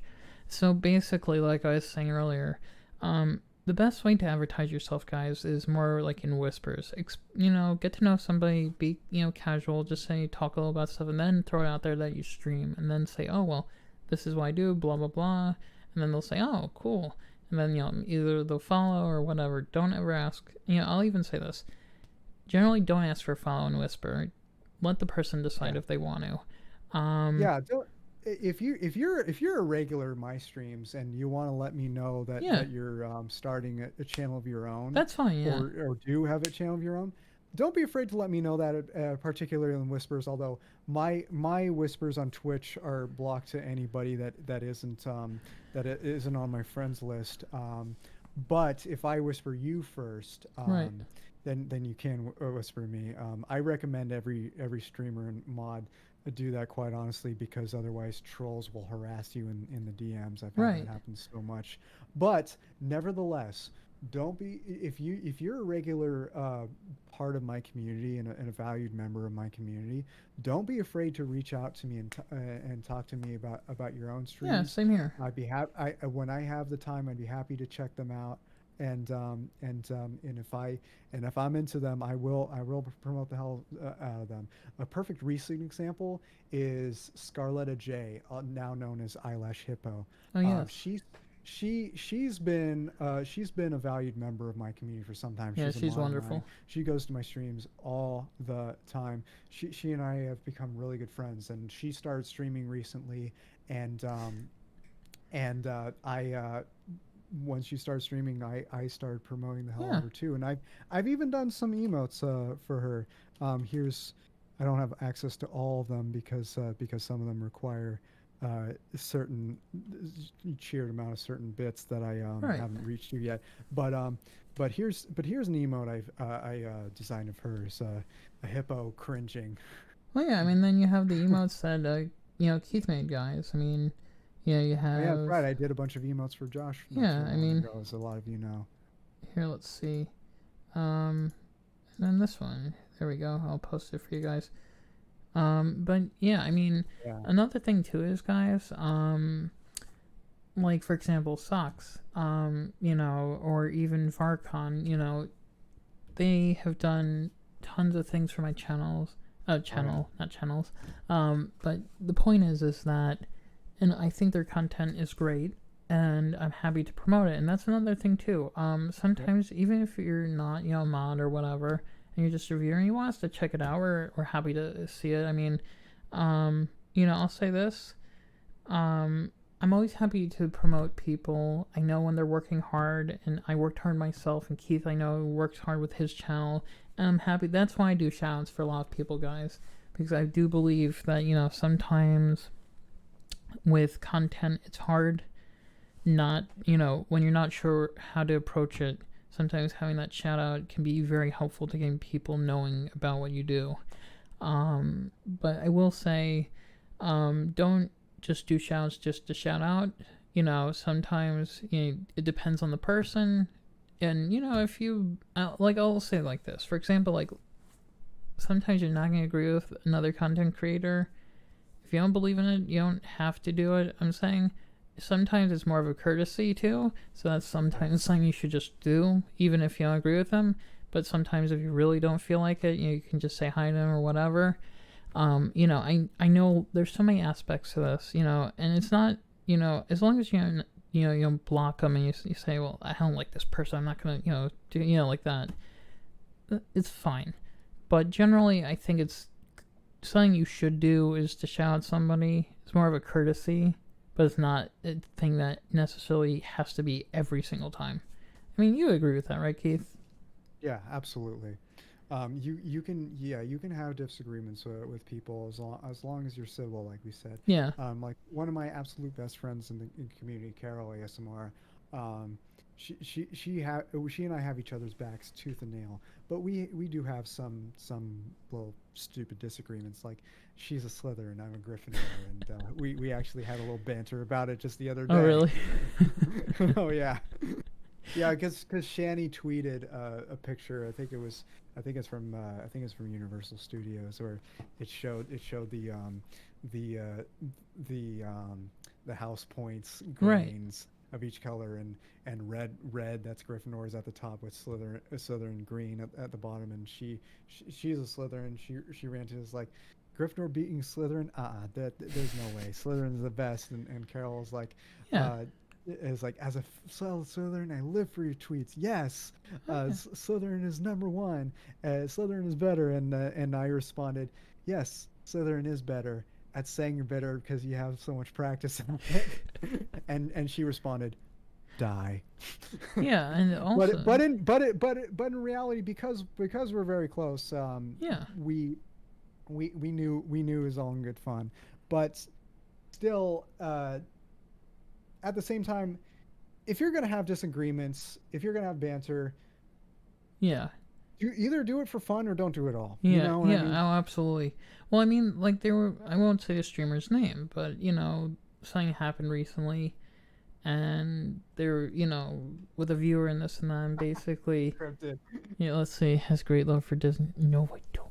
Don't you ever say that.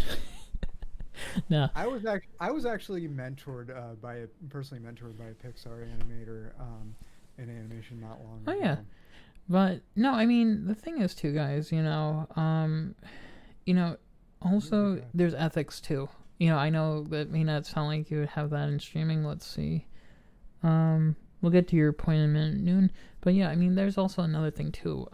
Do what makes you feel ethical. It's Yes. just like any job. Just like, again, it ties into what you're doing, or if you something somebody else does. You have to go with how you're feeling.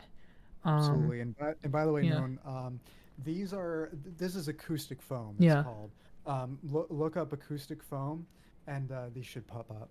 Don't you say that encrypted. I'll find And you at all. and by the way,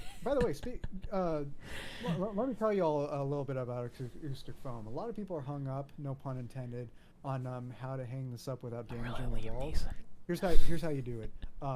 Cut out a piece of cardboard and use some spray adhesive to connect that cardboard. I don't know if you can see, but there's like a little cardboard behind it, and then use command strips behind the Yeah. cardboard to hang it up against the wall.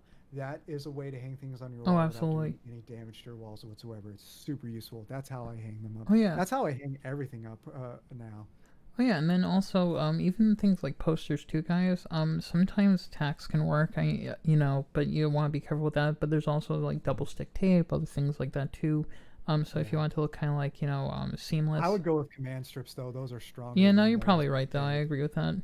But no, I mean just in general too. There's a lot of that stuff. And even thinking about that too. You just got me thinking about this. Even if your equipment or whatever you have, sometimes you have to improvise to get things to work. Don't worry if it looks kind of like janky or whatever.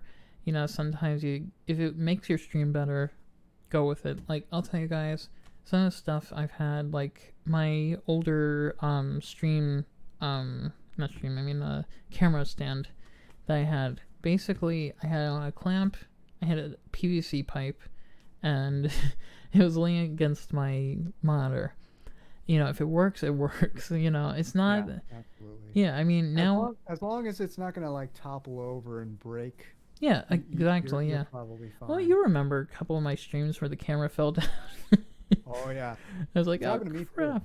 Oh yeah, I mean, and sometimes you can't account for that. It Yeah. happened to Caitlin recently. Her Aussie cam. She has another cam.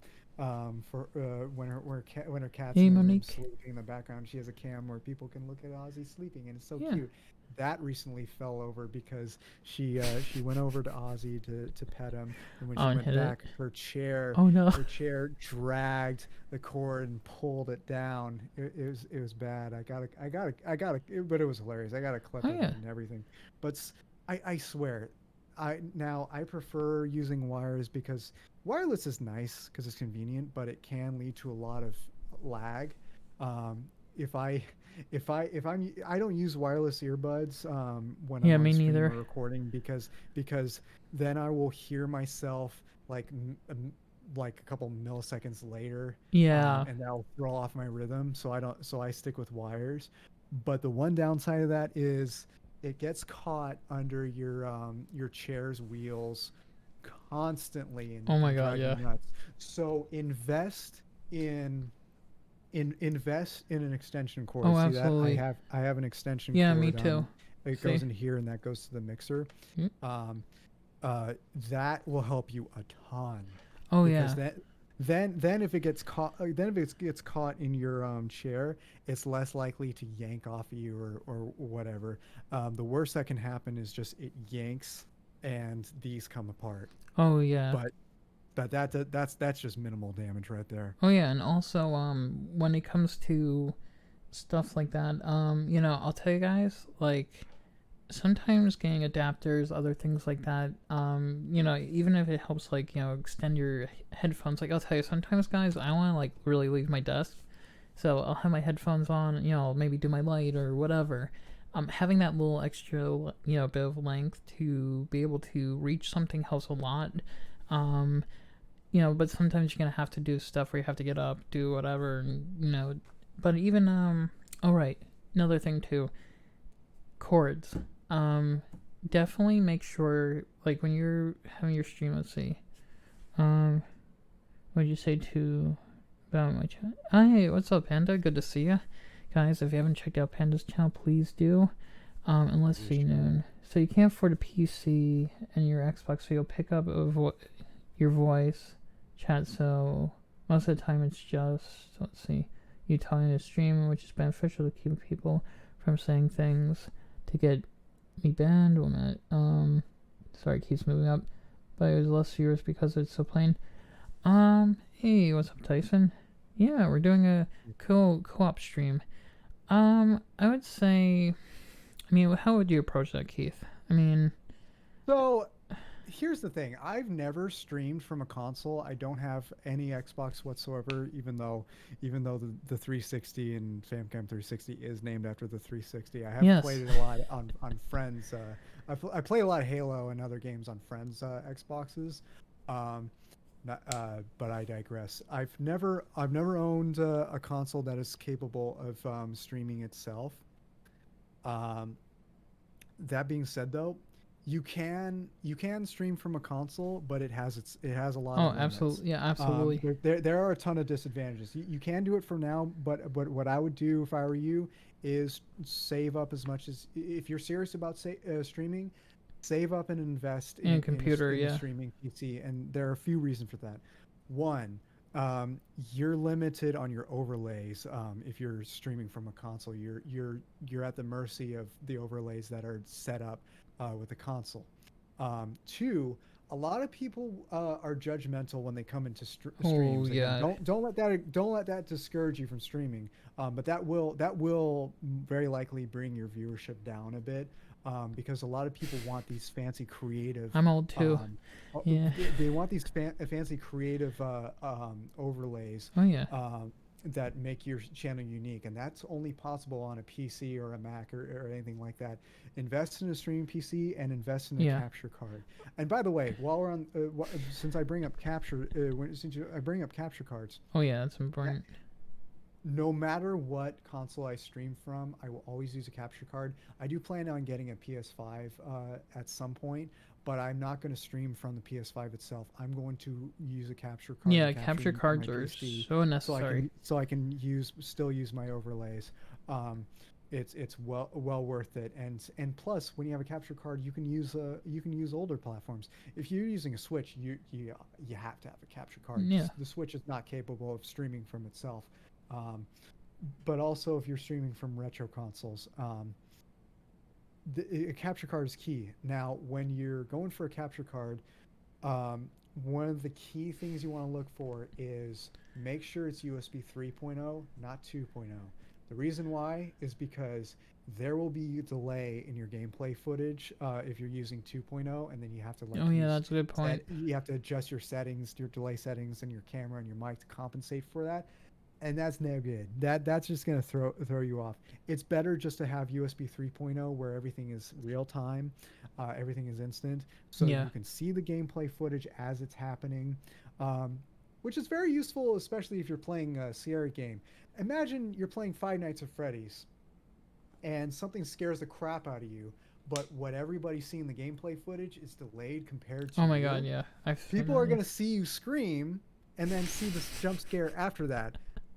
That kind of ruins it, don't you think? Oh yeah, well, I mean, guys, with my Razer laptop that I had, I mean, that was part of one of my big limitations. I mean, that's another reason also to not have a console or to have a laptop. And I'll say this: laptops are great for portability, and they're good for a short time to do a stream. But the advantage of having a desktop over that or even a console is that you have the versatility, and you also have better airflow.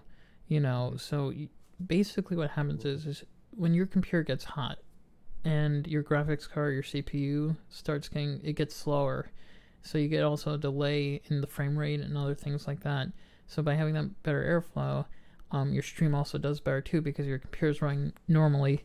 And then even getting to the capture card, yeah, it does give you the versatility to be able to change to whatever device you want. I mean, I have a Elgato HD 60S or whatever it is. Yeah. I still have to use it, but but it I gives, heard it's pretty good. I had a Elgato I had an Elgato HD 60 myself. It wasn't the S. right, That's a USB 2.0 based right. capture card, which by the way, that's how I know the limitations of USB 2.0 when it comes to capture cards. The one I use now is the AverMedia Life Gamer Ultra.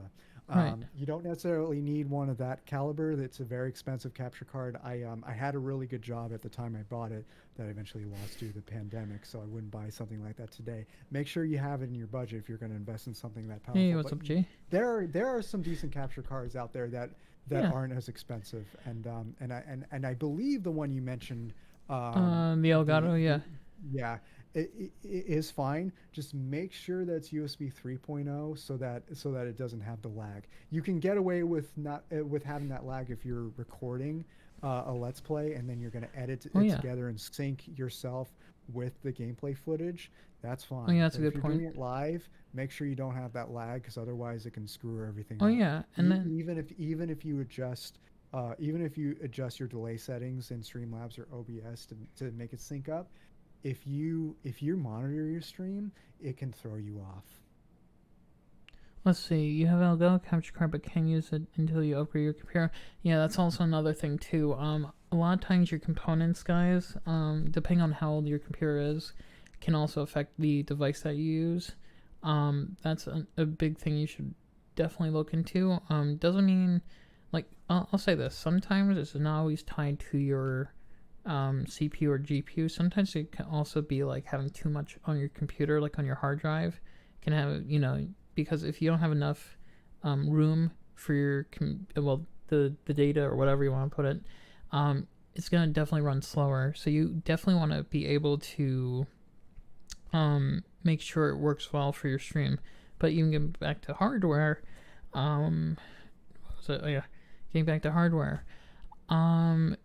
Before you do, actually, I hate to interrupt, but I want to point something out. Yeah, no Tyson problem. says that he has a date with somebody who has Oh, happy birthday, Tyson. a tongue like Gene Simmons, like this. Yeah. But yeah, happy birthday, man. And let's see. I'm happy for you, man. And yeah, happy birthday. Yeah, but I'll tell you guys, don't feel bad if you don't have the newest and greatest thing. Honestly, Yeah. I don't have the newest and greatest thing. I have a 1080 Ti in my computer. I mean, I have a I've 2070. had people say, yeah. "Dude, bro, upgrade it now. Get a 3080." And I'm like, just got this thing a couple years ago. I'll upgrade in a couple years. You don't want to break the bank. You don't need to upgrade a new graphics card every year. That's not worth it. Grand Theft Auto 5 ran on potatoes pretty decently when it first came out. It ran perfectly fine on graphics cards that were like 5 years old and ran really well. Right. Granted, the newest cards are capable with the fancy ray tracing stuff, and the one I have isn't necessarily, but it still runs games very smooth and very pretty. So you're using a 970? I would say for like a lot more modern games, like you could probably, like, if you're doing Fortnite stuff like that should be okay. But I think for like more highly graphical type of games, basically, right, you'd probably want to be at like a 10 series or higher. I mean, you could probably, with the higher end 9 series, do a lot of games, older games, probably. But, yeah, I'll tell you this, guys. I'm gonna wait at least another year or two till I get like a 30 series. I'm not gonna waste my money. And by then you're probably gonna get like a 40 or 50 series. Yeah, those should be out, quite honestly. What graphics card do you have now? A 2070 Super. And if I need to, yours is more powerful than mine. Yeah. Well, here's the thing too, guys. Like, I'm thinking about maybe upgrading, but there's a specific reason. So, like, for example, like the 30 series cards, they have the ability to have a digital green screen. That can be something that's useful. You see, and that's something you can use in your stream. But if it's just a game or whatever else, not really. Honestly, you can get away with a 10, a 20, a 30 series and be fine. But it also depends. Even a 760, like Scripted said, those may be old cards, but they're still very capable cards, quite frankly. I've seen people play games at like 4K 60 FPS with those cards. It can happen. You would obviously have to turn the other graphics settings down if they're modern to get a better games, frame rate and shaders and things of that nature, anti-aliasing. You would have to dumb down those a bit if you're playing modern games, if you want the higher frame rates and higher resolutions and things like that. Know what your graphics card is capable of, otherwise you could fry the thing. But of course, many modern games have auto settings where they detect the capabilities of your graphics card, and they will give you the settings based on that. Which is very, very helpful. Also, don't forget about drivers, guys. That's another thing too. A lot of people forget to update their drivers. It won't just affect your stream, but it will also affect the rest of your computer, because if they're not up to date, drivers up to date. And let's see. Noon says you have an Xbox getting slower and slower, but you can't afford a new console. Well, question, is it filled with a lot of games? Because hard drive space on a console can also get very slowed down with that if you have too much on there. And with the PC, if your PCs. boot drive is loaded, it's going to slow your computer down Yeah. hardcore. don't be afraid to delete some things off of Oh your yeah, off your console or PC, yeah, or invest in a cheap external yeah. hard Oh, drive. absolutely, yeah. But of course, you if you delete a game that you purchased, you can just I don't know if this is true about Xbox and PlayStation. I'm sure it is. I know it is for Nintendo Switch. If you delete a game that you bought, you can always download it again. Yeah. Well, I mean, even like for example, Call of Duty. I'm just using this as an example. Like, how many gigabytes is it? Like 73 something. I don't know, some absurd amount. But point is, Yeah. if you want to have more room for other stuff on your computer, sometimes you have to get rid of that stuff. What you can do is like Keith said, put an external hard drive, and Yeah. then you could just save And the you can always files. buy physical copies of the Yeah. game too. Well, Go yeah. old There's school. That yeah. can't hurt. Of course, if you do that, sometimes you'll have to download other parts of the game too, like patches, which is annoying, but it's a sad reality of gaming today. Oh yeah. But Well, that you see, guys, that's why retro gaming's better. You don't have to worry about yeah, patches. exactly. They just You came don't have as to they worry about did. any of those. Yeah. Let's see. Well, I think also too, always make sure, regardless, like, is your Xbox up to date noon? Like, is everything up to date? That's really a big problem. I know, like, I had with some, like, on my computers I had over the years, sometimes I'd forget to update, and you'll have issues where if it doesn't, the software doesn't cooperate with other stuff, or it gets really slow, or stuff like that. But even getting on to the other thing with hardware, I would also say, like right now with the chip shortage, guys, don't stretch your wallet too thin. Honestly, wait a Yeah. year. It's you know This is also in part due to the cryptocurrency craze. Just like 2018, there's another one happening now. Whenever that happens, prices of graphics cards 142 soar. gigabytes. Just wait till the cryptocurrency craze goes away, and let prices go down a Yeah. bit, and then buy a capture card or buy one used. Yeah. Oh yeah, that's Nothing another wrong good with one. buying used parts as long as they are still in good condition. Yeah, I mean, if you get it from eBay, guys, just make sure that the seller is gonna, eBay and the seller will cover it. You should be fine. But one of the things too is you're gonna notice with the whole COVID issue is supply and demand. Problem is there's more demand than there is supply. So even things like, older graphics cards are more expensive. I was just checking out my monitor, guys. So when I first started streaming, the monitor that I use is my main one. It was $650. Now it's $500 more. It's a 2K panel. And the other one that I have, which is my secondary one, that one was $109. Now it's like $224. And that a lot of it has to do with economics. So it's all back to that supply and demand thing. So if you feel that you can get a better deal with something that's used, don't worry as long as there's some kind of, thing to back it up. I mean, I'll even say one of the great things about eBay that you'll find you can get a lot of things where they'll back you up. If you have a crappy seller, if they find that they're doing wrong by you, they'll make sure that you get everything back. Let's see, pre-built's good. Yeah, pre-builds are fine. They can be, but I honestly, if you can, you're probably better off building your own PC. Yeah. Yes, it involves work, but trust me, it's worth it.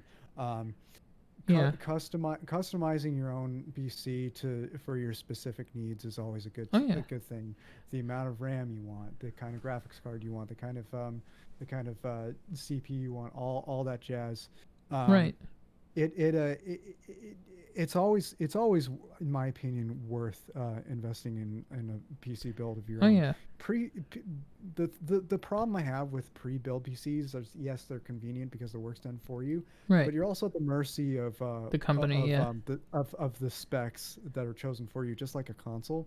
Yeah, Whereas if you build your own PC, it's all up to you. You can figure out your own budget, you can figure out the specs you want and what you need. It's all there, and you can customize it to the way you want. In fact, you know what? I'm going to take a picture of what my build looks like, and I'm going to show it to you. Yeah, I mean, I have an iBuyPower, guys, and basically what happened was I probably would have built my own computer if I had the time, but being that this is my main job, see, nice computer right there. But yeah, like, you know, if you're gonna go pre-built, iBuy Power is probably the best option. I highly, I'll tell you, I have a couple of friends that have had Cyber Power. Avoid them at all costs. Horrible customer service. iBuy Power is Mm. good. Plus, if you get through Best Thanks, Buy, Jacob. yeah, they'll back you up. And that's another thing too, guys. Even if you don't build it on your own and you get the parts, like Best Buy, for example, will help you build your computer. So they'll have Yeah. parts, things like that. So you could still do a build of your own, but with help. Hey, I'm doing good, Prisma. How you doing, man? But yeah, I mean, I'll tell you honestly, it really comes down to price. It comes down to time, and it really comes down to what you're looking for. If you don't want to have to do the wiring, all that kind of stuff, whatever, pre-built's much better. If you Yeah. want to To some do, people, that's a lot of fun. yeah, I certainly enjoy it, but at the same time, I am a realist. It can be stressful too because if you make one little screw up, it can kill your oh whole yeah, build. Not necessarily permanently, but like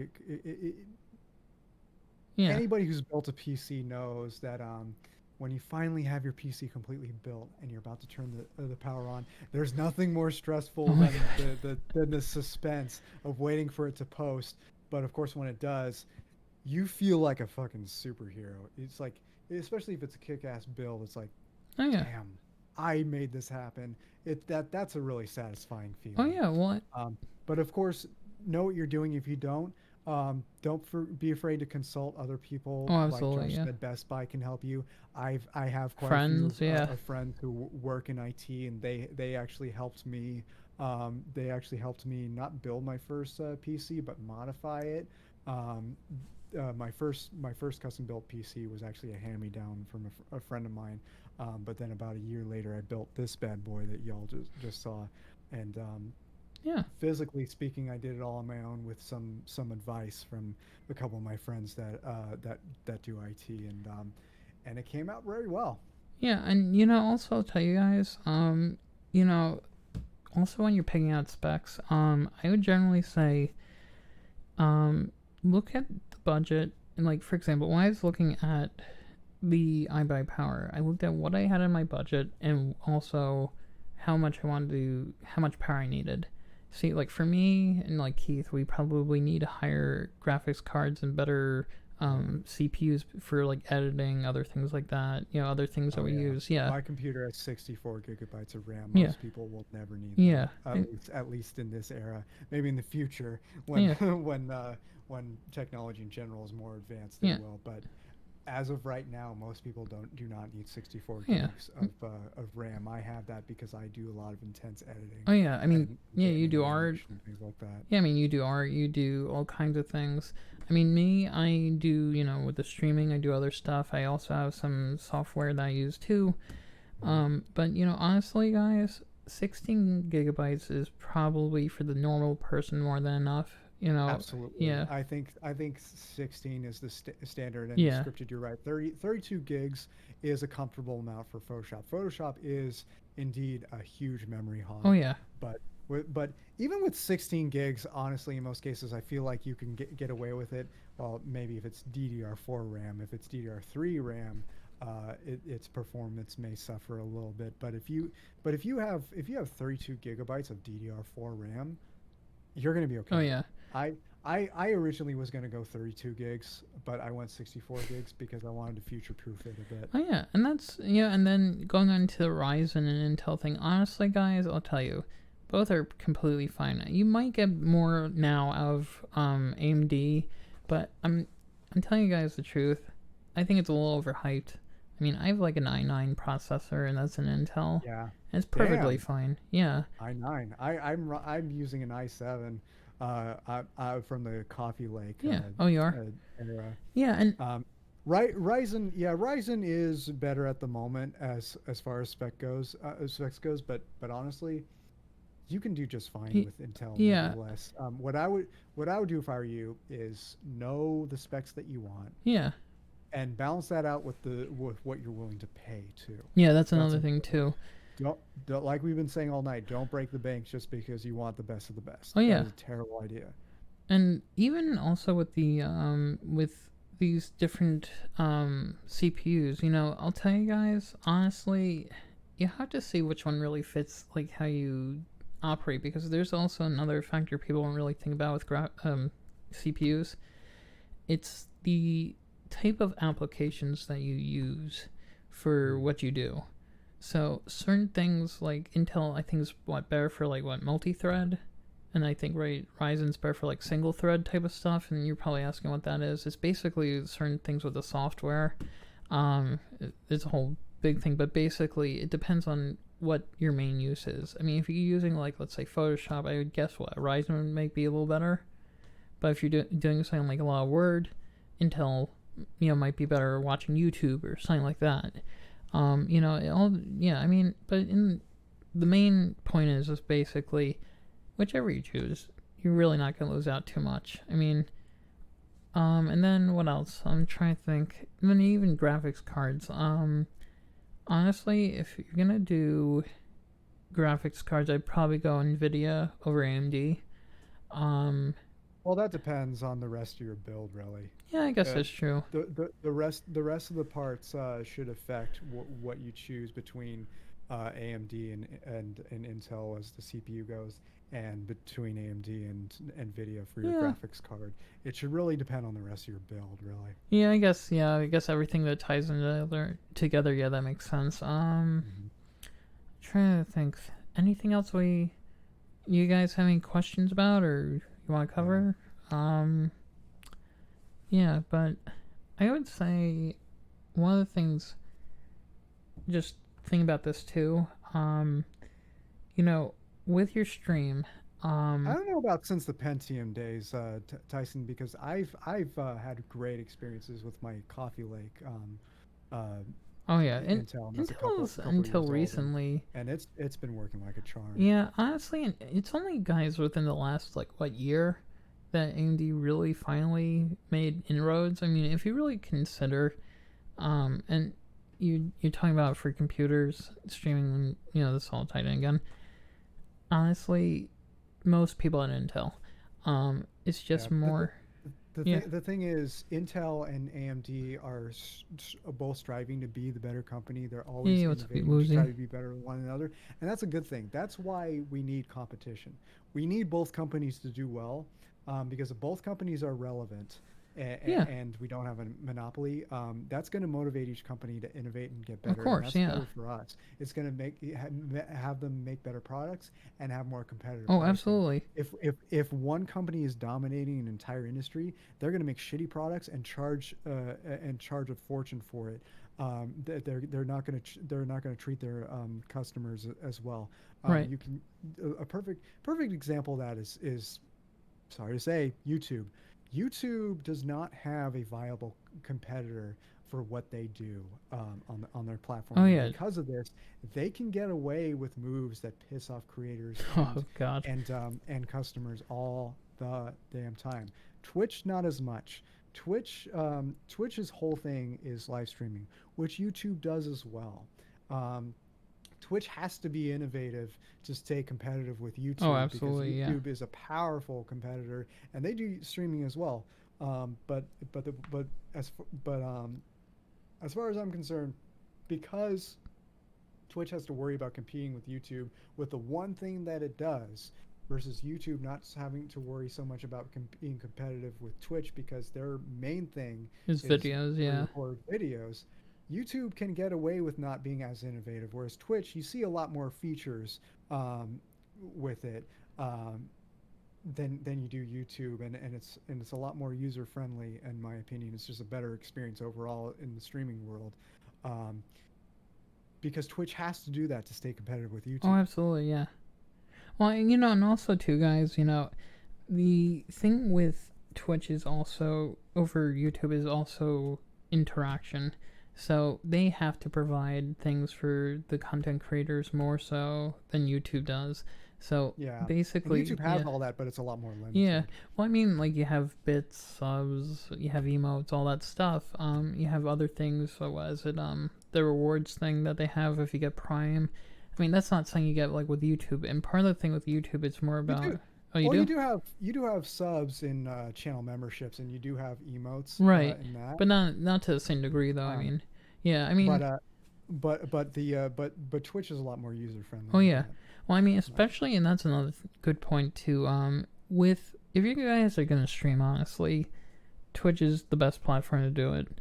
YouTube is the best platform for videos. That's just how it is. But and even going back to the competitive stuff, I mean, yeah, the only I think basically Twitch has some competitors like Facebook and that, so they have to be ready to, on YouTube to be innovative. But when you get to YouTube, it's kind of stands on its own. I mean, I don't think what was the last company that really YouTube's competitors have been like Vimeo and they don't even.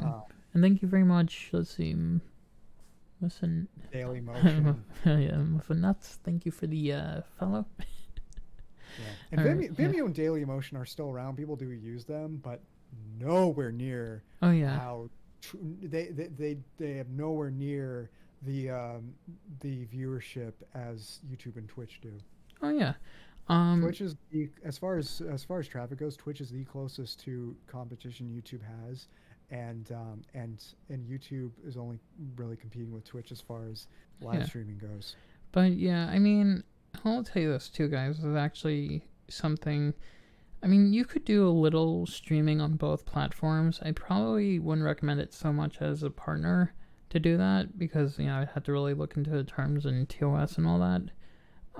But if you're doing it as an affiliate, so here's the thing. Also, we forgot to mention this. So as an affiliate, you're more like a freelance contractor person, whereas a partner, you're kind of more of an employee. So if you want to go outside and the platform, you want to do way more, you're basically stuck with Twitch if you're partnered. Not to say that you can't put videos, all that stuff. That's fine, but actually streaming.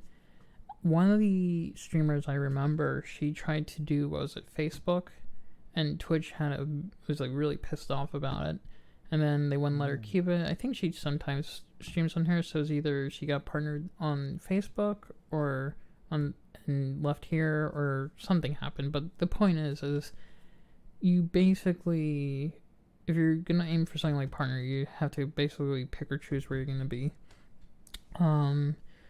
And then let's see. I didn't know that actually. Oh yeah, it was a big thing. I'm trying to remember her name. Let's see. You heard that there's some new platforms on the way. One was called Brime. Can't remember the name of the other ones you heard of. Also, that's actually another good point. With other streaming platforms. Kind of familiar. So there is some ones from like China, India, stuff like that. I'll tell you this, they're not like Twitch. They're more like somewhere cross between like TikTok and Twitch, if you get what I'm saying. It's more like, so basically it's not like chat, like how we have it set up in our thing. It's more kind of like people talk, and it's like quick little blurbs, things like that. You get what I'm saying, right? What was one of the streamers I know tried that. It's different. It's like kind of follows more like your day-to-day life type of thing, whereas like Twitch is more tailored content, if I guess that'd be right in that kind of sense. Let's see.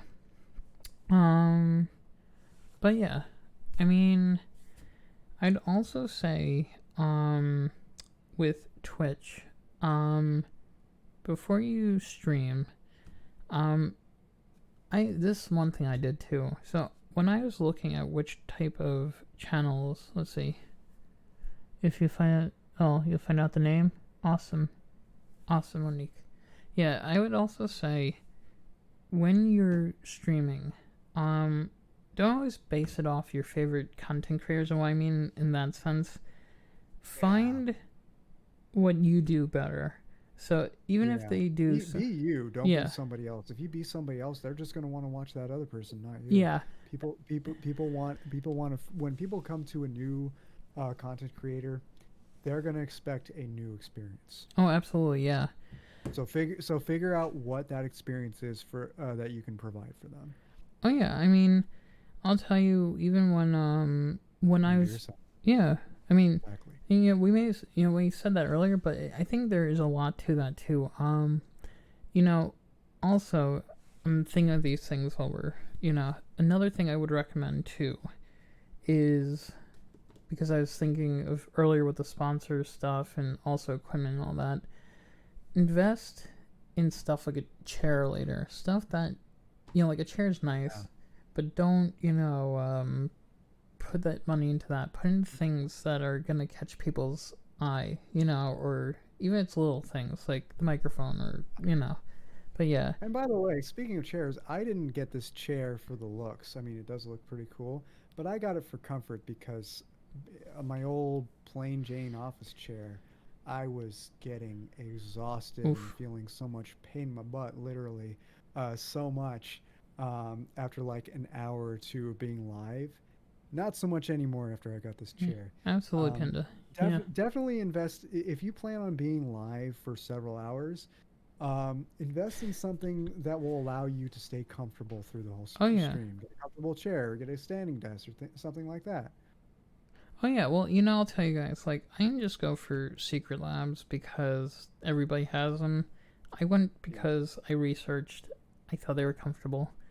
And yeah. like you guys know, like recently I've been having more back issues. I think that's also some of it's my shoes are Oh working yeah. out. But that aside, like I was using a really crappy office chair for almost a year.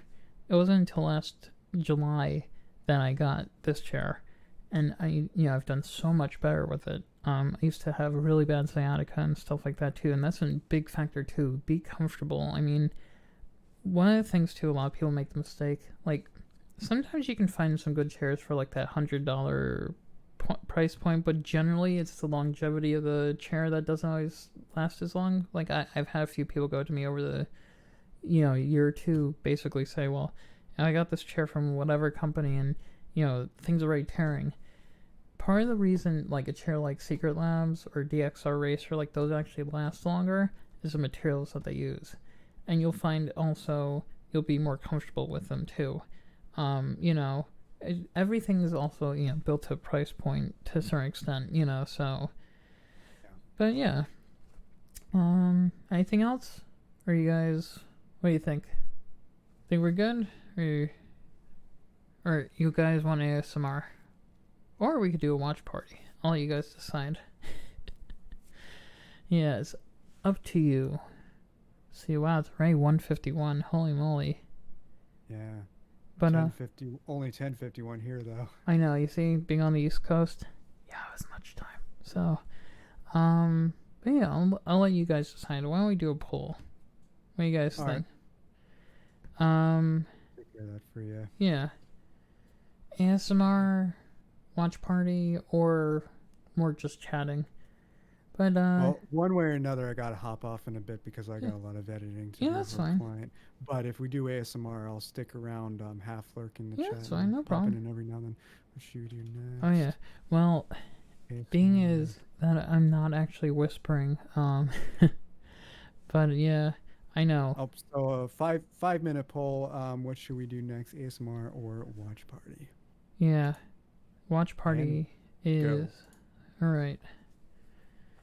Yeah, and you will see me doing different stuff, guys. Every week I'm gonna try to do at least 1 to 2 days of different content. I'll tell you this, guys. I just thought about this. Be consistent generally with your content.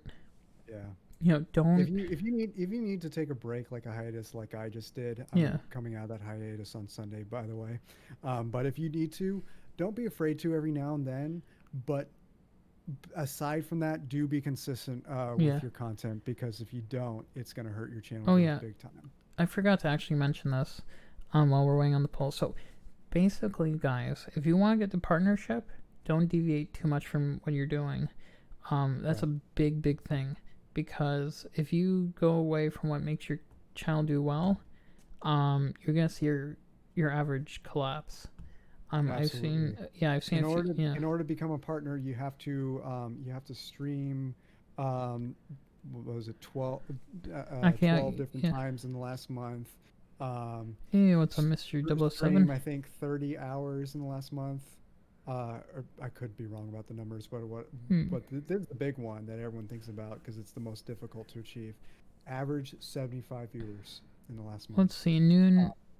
you hit those three targets, and Josh is looking it up to confirm. Yeah. Here, let's see. And while we're doing that, yeah, noon. That looks like good specs. An i5 is good, right? But no, you're right. You have to have at least 75 people, and I think was it 7? Well, no, I think that's with affiliate. You have to have 7. I'm trying to. With affiliate, you have to average 3. Yeah, With partner, you have to average 75. yeah. Partner is 75. I'm trying to remember the exact amount of days. Um, One sec. Yo, what up, Agent? Hey, what's up, Aiden? Made this the whole talk, but the VOD will be up, man. 1 second, I'll give guys. you a shout out.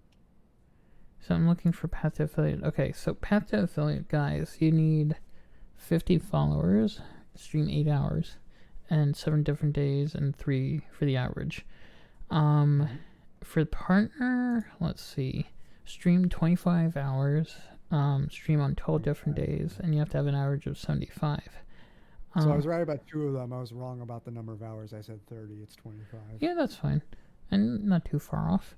Yeah, not too far off. Yeah. But yeah, the most important one is the 75 viewers because that's the one that's by far the hardest to achieve. Oh, yeah. There are so many streamers that check off the other 2 because that's completely within your control. Oh, yeah. The viewership is not. That's a whole nother ballgame. And that's why it's so hard. Oh yeah, and another thing too, guys.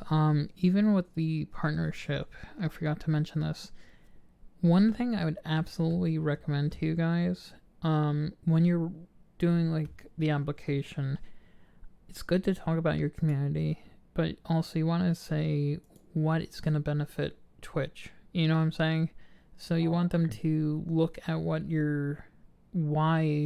they want to give you partnership. You know, there's different factors, of course. You know, there's money, there's, you know, the following, the viewership. But yeah, those are really important. One thing I have noticed with people, some people write like a very long application, it works. Some people write nothing and they get it. You know, it really depends. But generally, I'd recommend about 4 paragraphs. You know, if you're going to aim for that.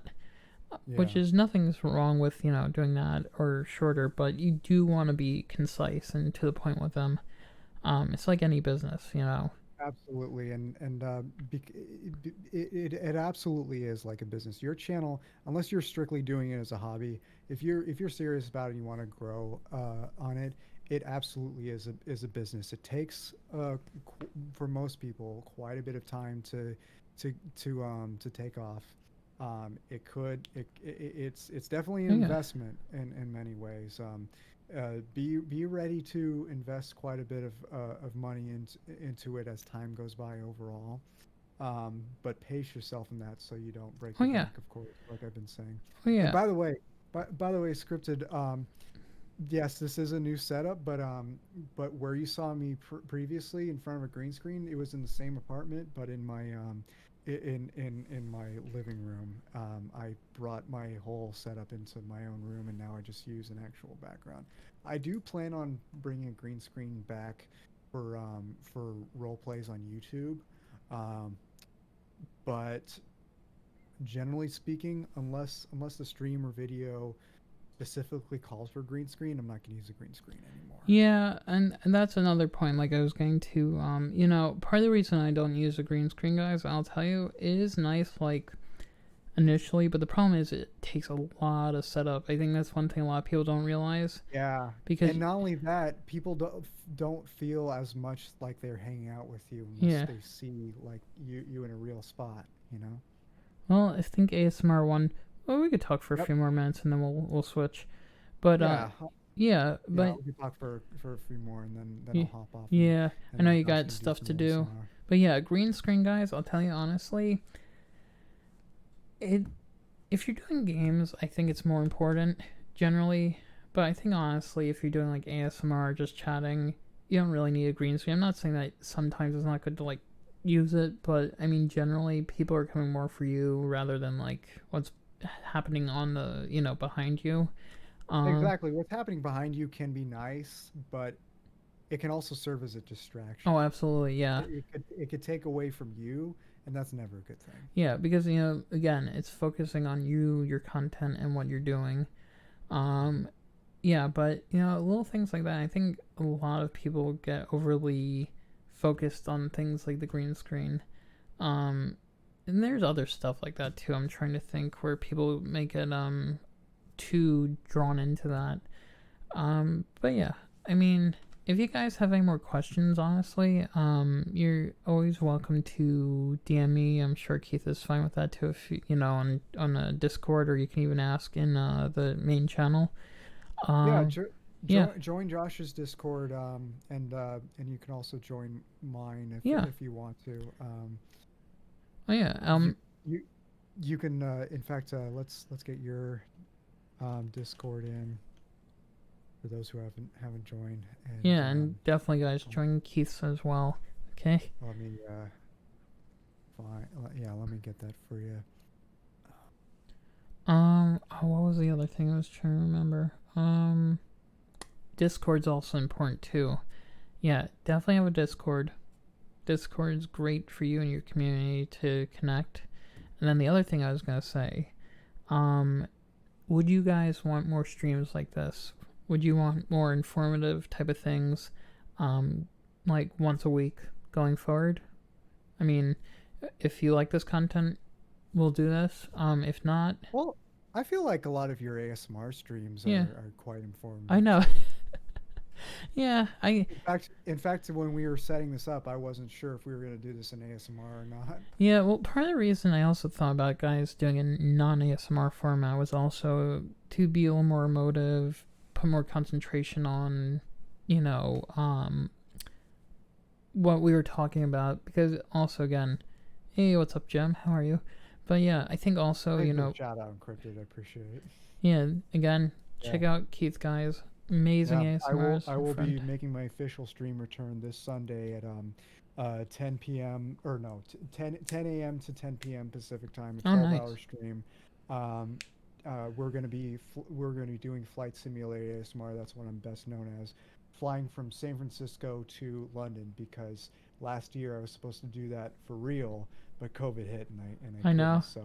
So as a tribute to that, I will be doing that on stream in Flight Simulator, and then after we land, we will be using the remaining time to play Trivia Murder Party 2, also in ASMR. So Oh, it's yeah. going to be a lot of fun. Oh, yeah. Well, you know, you still have to fly that F-22, man. I'm waiting. I still have to figure out how to get that mod in there. You know, I I'm even though I'm best known for Flight Simulator, at least here on Twitch, over on YouTube, I'm best known for impressions and role plays. Um, I still a total noob with Flight Simulator. I'm still figuring out like how mods work and everything. I use one mod called Shared Cockpit. It's the co-op right. it's a co-op mod. Mighty Draconis, who you guys should check out by the way. Let's give him a shout out too. He's the reason why I'm into can't talk and type at the same time. I know it's Um, always hard. I but have that issue too. he streams Flight Simulator as well, but in a normal volume. But his streams are very funny and entertaining. One of my best buds here on Twitch. He got me into Flight Simulator. He and I did a collab once where he was flying and I was in the passenger seat of the cockpit. Controlling the camera for the video Oh yeah, I saw live that. on Yeah, I YouTube. forgot about that. That was a lot of fun. But I am very new. I'm still very new to flight simulator and modding and games in general. Um, but I don't stream flight simulator as an expert in flying at all. In fact, I still suck at landing to the point where it's become a meme. I But remember you crashed into the bridge in that one. yeah, but the value that I give in flight simulator is you get a relaxing view of of where we're flying while you see me doing ASMR. That's that's my bread and butter on Twitch. Right. And by the way, as I say that, figure out what is unique that you can offer to your audience. That's what I figured out that I can offer as a unique Yep. thing. Can't think of the best word, but whatever. But the point of the matter is that is what my channel is best known for. If Yeah. you can figure out a unique niche for yours, that will get you far. Yeah. It uh, my channel has seen some decent growth since I started doing that. Yeah. And if you find what's special for your streams, that'll help you so Yeah. I much. mean, Remember that. yeah, and I mean that's really what it comes down to. It's find your niche. I mean, if Yeah. you find that, you're set. I mean, that's really what it comes down to. I mean, again, I started with retro. I liked it, but it wasn't exactly my niche. I Right. went to ASMR, and here we are today, partnered and all that stuff. I'm sure Keith will Yeah. be partnered very soon. I hope. And Maybe realistically, maybe in the next year, but let's hope. Yeah. yeah, oh, I can see it. You're gonna get there. But yeah. All right. So, I guess I'll get set up.